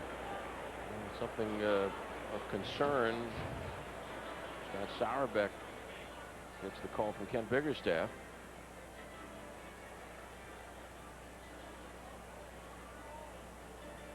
That young lady, by the way, she didn't stop by last night, did she? She did not. No? Nope. Sorry to say. Are you sure she didn't stop by? I'm absolutely positive she didn't stop by. Oh, okay.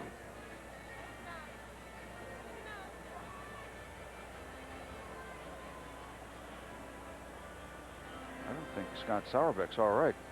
Lloyd McClendon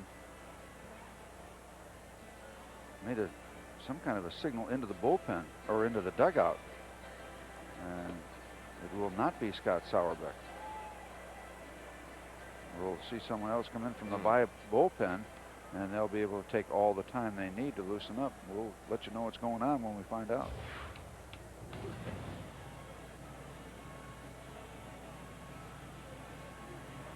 Ken Biggerstaff, Finn Williams, and Lloyd McClendon. Who knows? It doesn't look to be drastic, or they would have already taken him back into an examining room or the Pirate clubhouse.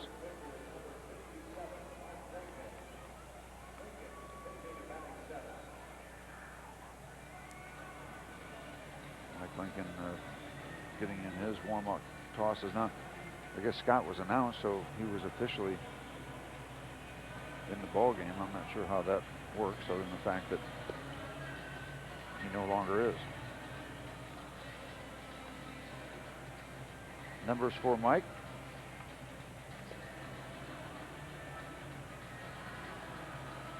Lincoln has just given up 2 earned runs in his 18 appearances. Spent a little time down in Nashville. Appropriately was back in short order.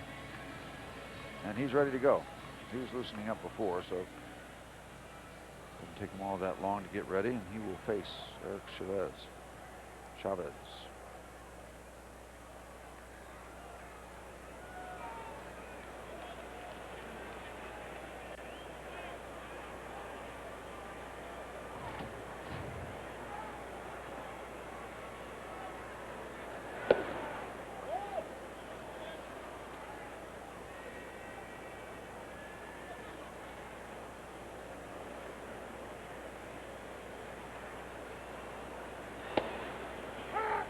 One ball, one strike. Oakland scored 4 runs in the first inning, a 3-run double from Jermaine Dye. Dye scored on the Eric Chavez 2-base hit. The Pirates scored quickly in the bottom of the first, a leadoff first inning home run by Jason Kendall. Ground ball to second baseman Reese, one away. Oakland got a leadoff third inning home run from Jermaine Dye to make it 5-1, and the Pirates picked up a second run in the bottom of the 6th inning. Giles doubled after 1 out and scored on the Ramirez single inside first.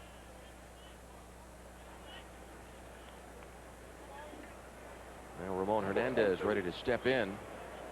5-2 Oakland in the 8th.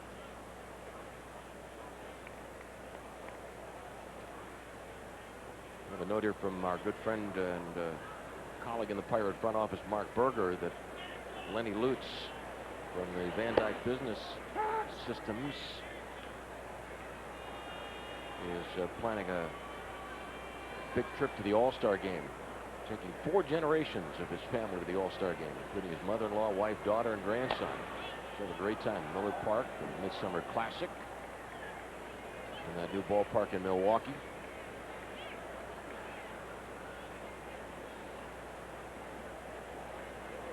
That is the Van Dyke Business Systems Rotunda out there in left field. All lit up in blue.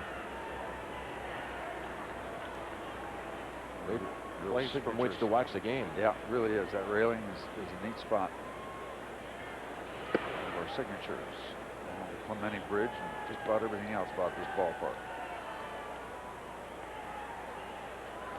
At the All-Star game, I remember as a kid getting all my bubblegum cards together when they announced the squad, spreading them out on the floor to keep score of that game. That's a tough game to score, too, with all the replacements. 2 outs in the 8th. And next up, Terrence Long. And pitcher Hudson moves into the on-deck circle. Yep, no reason for him not to, as Tim Hudson is breezing along, having just given up 2 runs. Very comfortable bottom of the 7th, 3 up, 3 down. It's a great time for a starter to have a 1-2-3 inning if he has designs of going the entire 9 innings. He's done it once this year in a loss to the Yankees.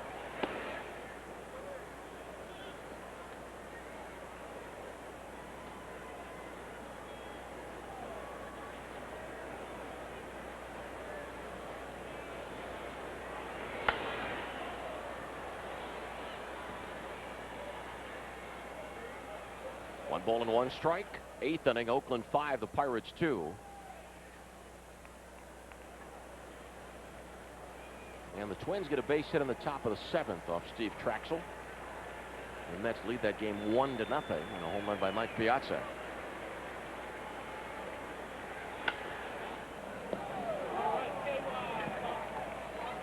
Long grounds out, a 1-2-3 8th for Mike Lincoln. Middle of the 8th, the Pirates trailing the Athletics 5-2.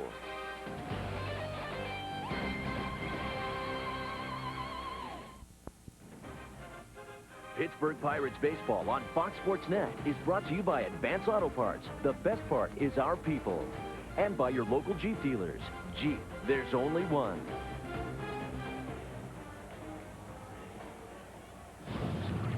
"5-2A" is the Pennzoil protection play, or in this case plays the good work of Sean Lowe to keep it within reach of the Pirates. The first batter he faced was Eric Chavez. He struck him out. Later on, Mark Ellis grounds out comfortably to Ramirez, and then Jermaine Dye's attempt at the cycle results in a little 1-3 action. After the bobble, they get the out. Good work. driving protection, Pennzoil. The award goes to Shawmo tonight.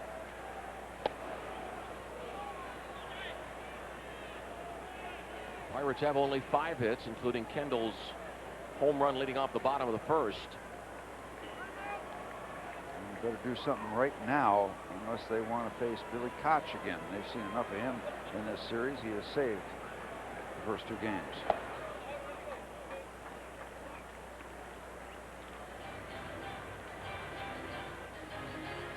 St. Louis losing this afternoon to Anaheim 3-2. Pirates at the moment 8 back of the Cardinals. If the Pirates win, 7.5. Bucko loss. The Pirates 8.5. And now the Pirates working on a similar program that they showed last night. 2 runs, one of which came on a home run. It was Giles last night. It's Kendall tonight, but it's still just 2 runs. And tonight they're not tied. Last night they were. Play went into the 10th inning. And only 2 Pirate runs on Tuesday night. They're losing 4-2 to the Athletics.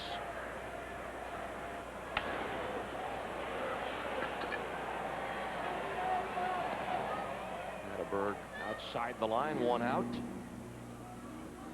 Checking the Safe Auto Insurance Safe at Home total. $1,310 so far this year to Mothers Against Drunk Driving.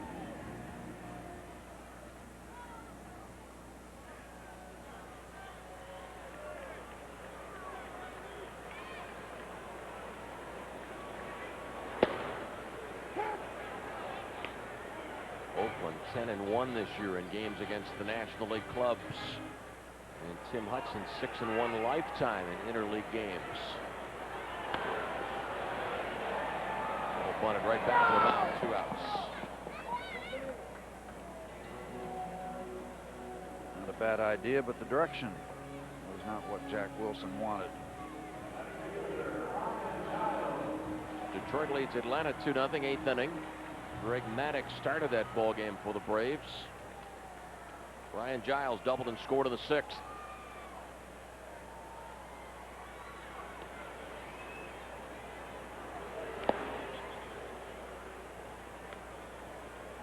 Seattle 3, Cincinnati 2.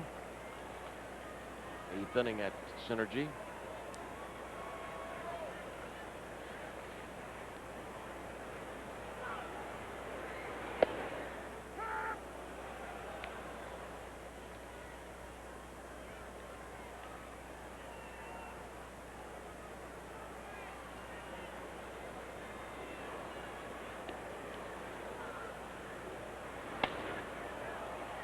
The 0-2 pitch, fly ball to right center.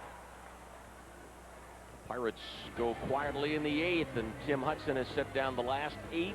The right-hander of the Athletics enjoying a 5-2 lead.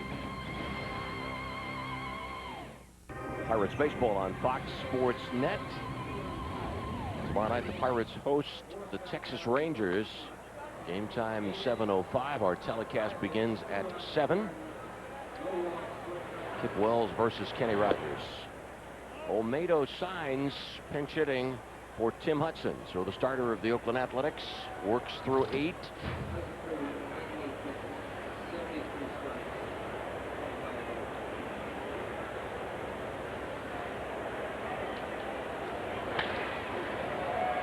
Base hit to center by the pinch hitter signs. Mike Lincoln pitching this 9th inning. Mike worked a 1-2-3-8.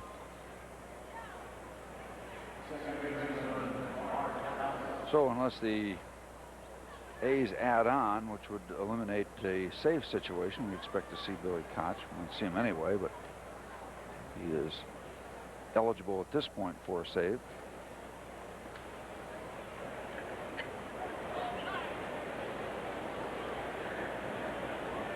And a pinch runner at first base, Eric Burns.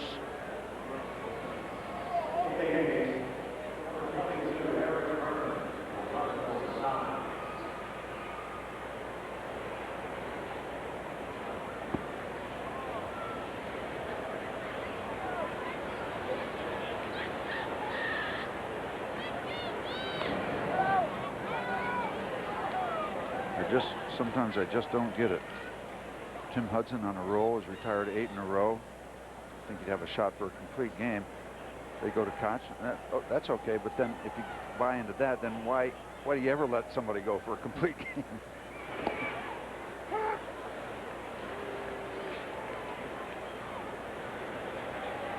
Mark Howe and Rick Peterson have made that decision for their starter.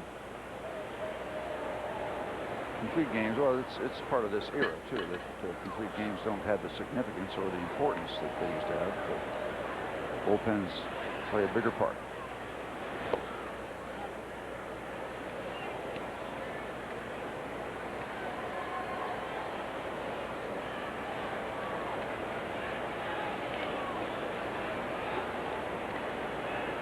Kind of would like to see the Pirates do a lot of damage in the 9th inning just to be able to raise that subject. It will be the middle part of the Pirate batting order coming up in the bottom of the 9th. One off home plate. Safe at first. And bunt advances Burns to second. Ball bunted off home plate. It had a lot of spin, but it was far enough away from the line where Mike Lincoln didn't feel like he could take a chance on that thick grass of letting it spin foul. He's going to pick it up right there, and that's you almost got to do what he did there and take the chance, because probably not a high percentage chance of that ball spinning out of that thick grass and going over the line. Oakland has doubled Pittsburgh in the hit column 10-5. In the run column, it's the Athletics 5, the Pirates 2. Scott Hatteberg has 3 hits this evening. Strike call to the outside corner.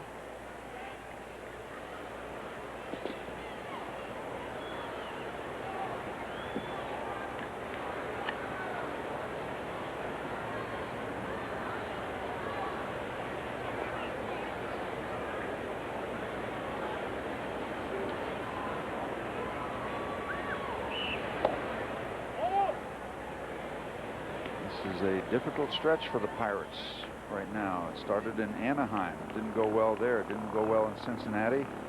And it was a struggle for Lloyd McClendon's club here in the beginning of this homestand against the A's.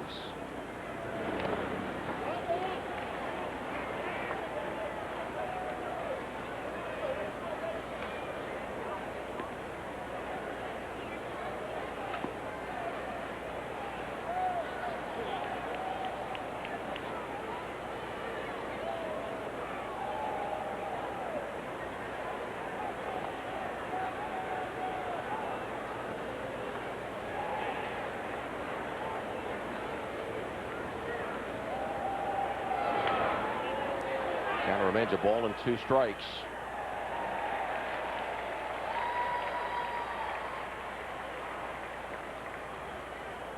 Mike Lincoln has 1 decision this year. The loss on Saturday in Cincinnati when Joe Beimel gave up the home run.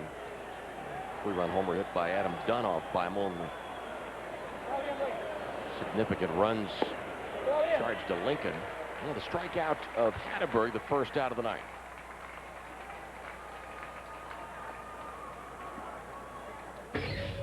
Hope you join us right after the game for Pittsburgh Sports tonight. We're going to catch up with former Pirate slugger Bobby Bonilla. A's bench coach Ken Maka talks about waiting for a managerial job in the bigs, and the baseball world says goodbye to legendary announcer Jack Buck. All that and more after the game. Now back to Lanny and Steve. Guys? Okay, Rob, thanks very much. 9th inning, Pirates trailing 5-2. Miguel Tejada walked in the first inning and scored. 4 runs off Chris Benson in the first inning. Chris threw 44 pitches in stanza number 1. And then Chris gave up a solo home run in the 3rd. The line on Benson, 4 1/3 innings, 5 runs, all earned. Chris has not won in the major league since September 26th of 2000 when he beat Houston.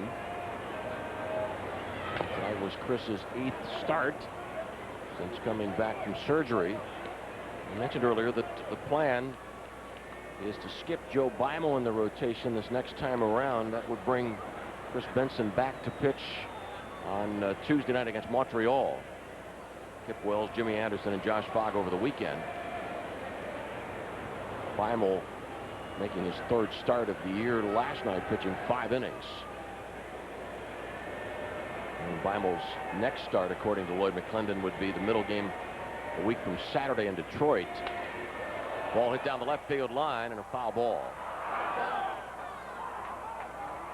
You almost have mixed emotions in this situation. Would you like to have the Oakland A's score another run and perhaps not see Billy Koch and take your chances against somebody else, even though it cost you a run?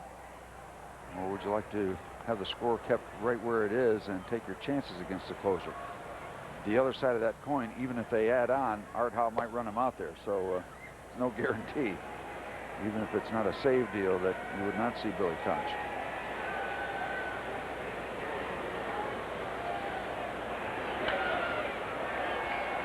Ball fouled away, 1 ball, 2 strikes. Mike Lincoln, a nice 92-mile-an-hour fastball to complement that good hook that he throws. Billy Koch, number 44, and you see the possibilities. Chad Bradford, who we've seen a lot of in this series, the guy that delivers from down under, getting it ready, perhaps in case they do add on.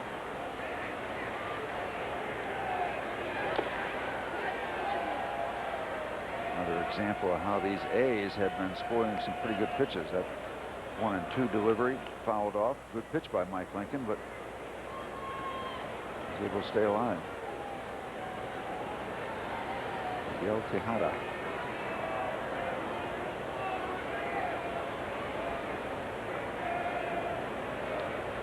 I don't know these guys well enough to know if that's the big 3 or not. Hudson, Zito, and Mulder. Foundation of their rotation.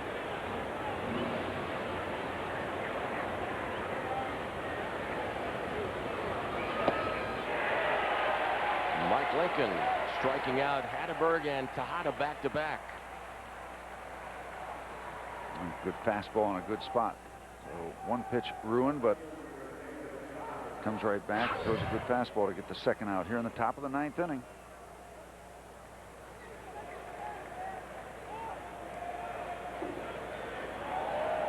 Mike Lincoln, who hails from the San Francisco, Oakland areas, out of Carmichael, California. David Justice 0 for 3 this evening. 2 on, 2 outs.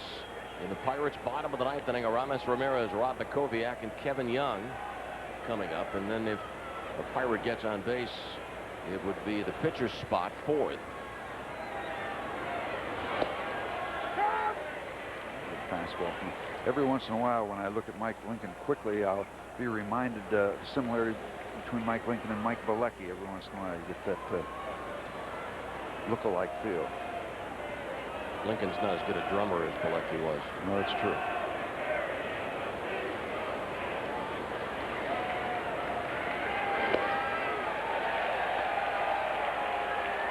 Maybe working to beat his own drum here in the 9th inning. If he can get another one. Strike out the side after a couple base hits.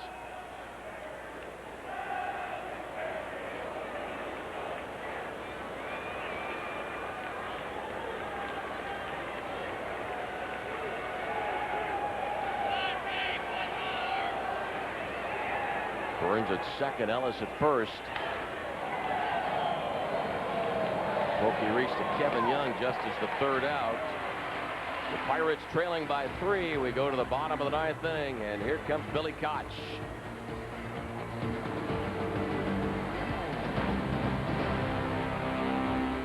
Lloyd McClendon's club 32 and 38.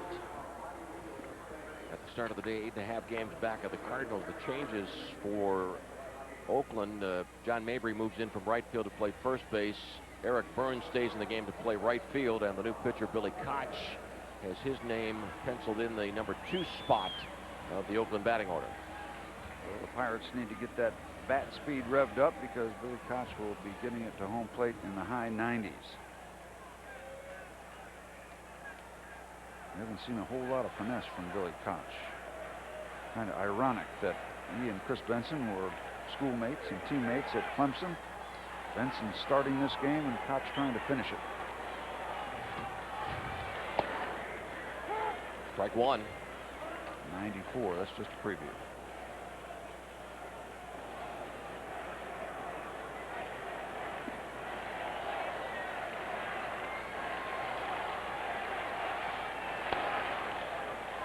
22,464 at the ballpark tonight.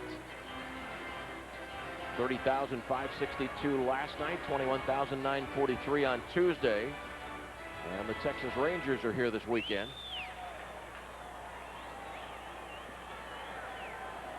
The two Pirate RBIs. Kendall's home run in the first. The Ramirez single in the sixth that drove in Giles. 1 ball, 2 strikes.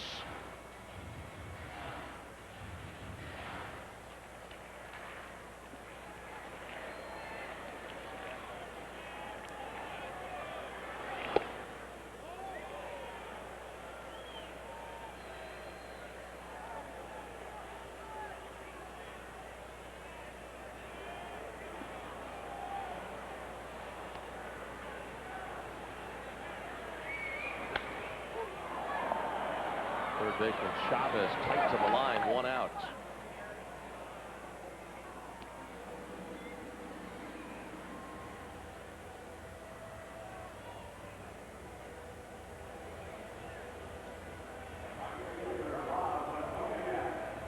Only 5 Pirate hits. Makoviak has 1 of the 5.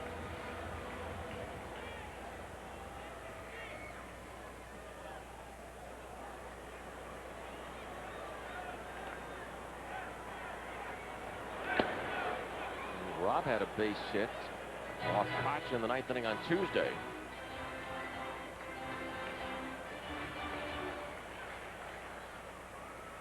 The only Pirate to have a hit off Koch in this series.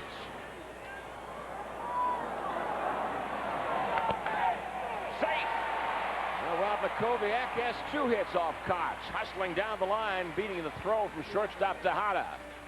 And the difference might have been the fact that he broke the bat on his swing, and the ball really never got out to the shortstop in good order.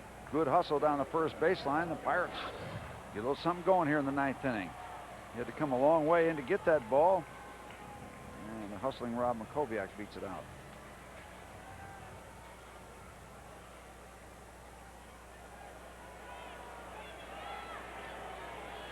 Kevin tonight has popped up once and struck out twice. Strike called inside corner.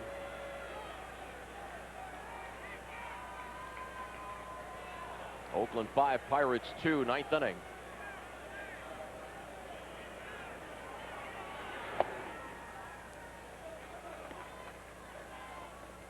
Considering the fact that the first inning tonight took 30 minutes, innings 2 into 9 have moved along pretty good pace. Benson got it going pretty well, and Hudson was very efficient. You get a starter out there that works 8 innings, doesn't walk anybody, only gives up 5 hits. He's going to move it along pretty swiftly. As the case for Hudson, didn't walk anybody, struck out 4, in line to get the win.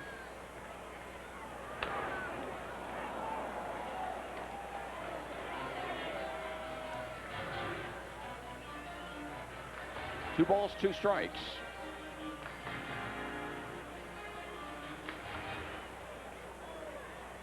Frustrating week and a half for Boyd McClendon.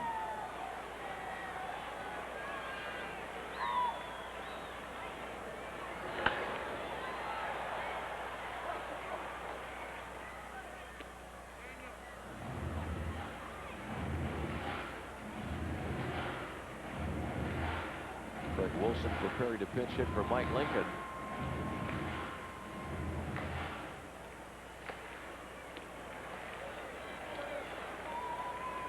Get him up there with 2 men on, see if we could run into a Koch fastball. Koch has given up just 3 home runs this year.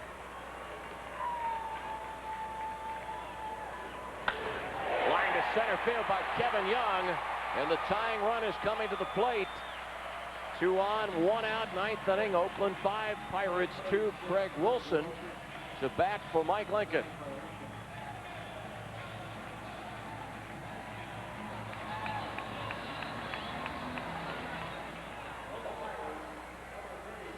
Craig's average .311, 6 home runs, 31 runs batted in. Was last week's National League Player of the Week. But in this series, Craig went 0 for 4 on Tuesday and 1 for 5 last night. Just in case, Brian Bullringer.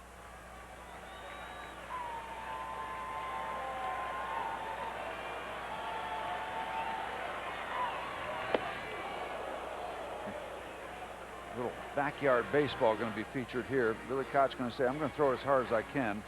Craig Wilson's going to be saying, I'm going to swing as hard as I can. Let's see who wins.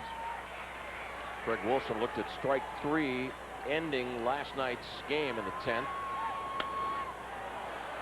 Called third strike thrown by Koch. No balls, 2 strikes. 2 men on. The running mates are Makoviak and Young.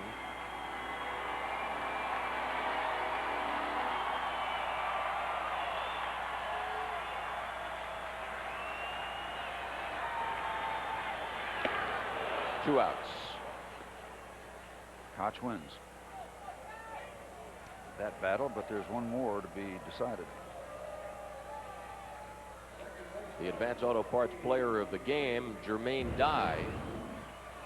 3 hits tonight. Dye doubled inside third in the first inning and knocked in 3 runs. First 3 Oakland runs of the night, and then Dye hit a solo home run in the third for the 5th Athletics tally. Oakland leads at 5-2, and Pokey Reese needing a base hit for a couple of reasons. 1, to prolong this game. 2, to extend the hitting streak.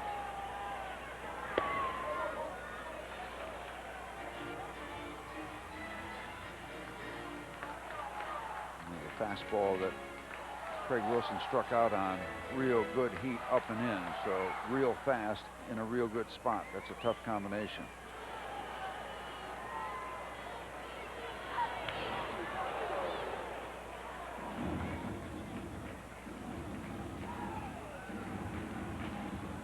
Kip Wells and Kenny Rogers. The Rangers come to town tomorrow night. I don't think Mary Wells was ever a member of the Supremes. I think she had a few hits of her own.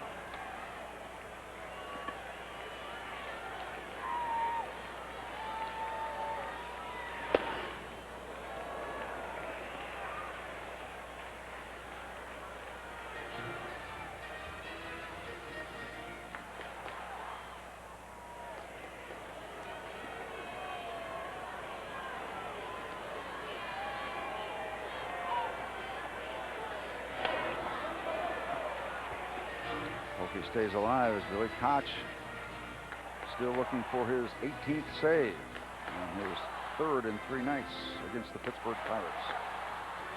Eddie Guardado of Minnesota, Uget Urbina of the Red Sox tied for league lead. Each has 20 saves.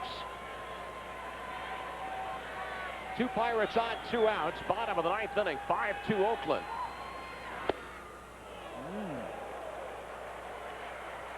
Staying alive. Barry Wells? No. Fiji's. Yep.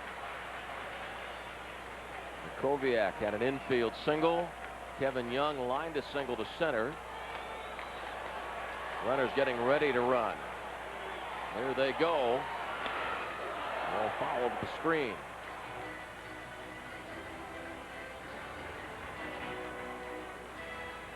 Not too much finesse from Billy Koch. I would think especially so now with a 3-2 count. Seattle leading Cincinnati 3-2 in the 8th. The Athletics go to Cincinnati this weekend. Oakland 4 back of the Mariners in the American League West. Once again, the payoff pitch. Bottom of the 9th inning. A bases loaded situation. Makoviak to third, Young to second. Reese walks.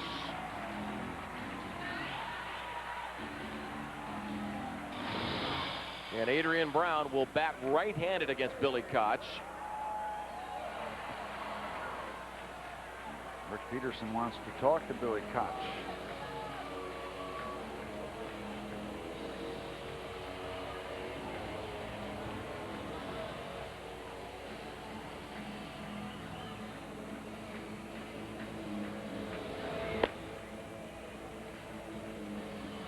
Need some kind of a gap shot down in the corner, let it roll around a while. Pokey Reese will be running on any kind of contact from first base. John Mayberry plays behind Pokey. That would afford him a few extra steps, and it looks like that's exactly what John is going to do, what we expected. Play well behind Pokey Reese at first base. He's the key man, obviously. 3-run situation. Chopper off home plate. A run scores. The bases remain loaded. Makoviak coming home. Young to third. Reese to second on the infield RBI single of Adrian Brown. It's now 5-3 Oakland.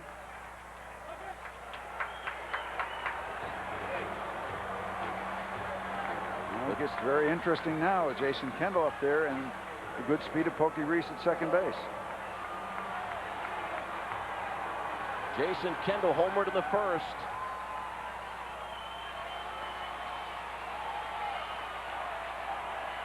Kendall 23 RBIs this year. Bases loaded. 2 outs. Bottom of the ninth. Oakland 5. The Pirates 3. Strike on the inside corner. Kendall hitting .296 this year with runners in scoring position.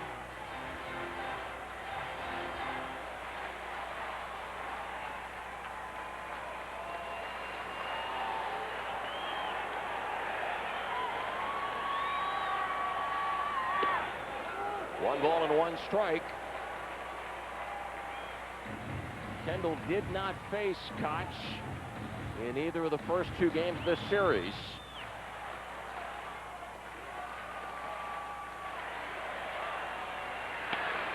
Foul ball, 1-2.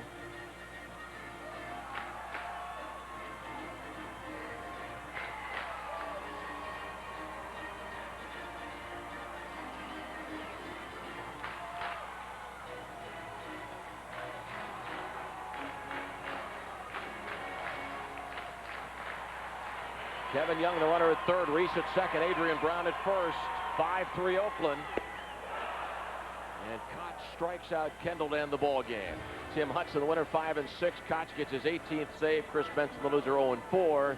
Friends, thanks very much for being with us. The Oakland Athletics have swept the series. Final score tonight, Oakland 5, Pirates 3.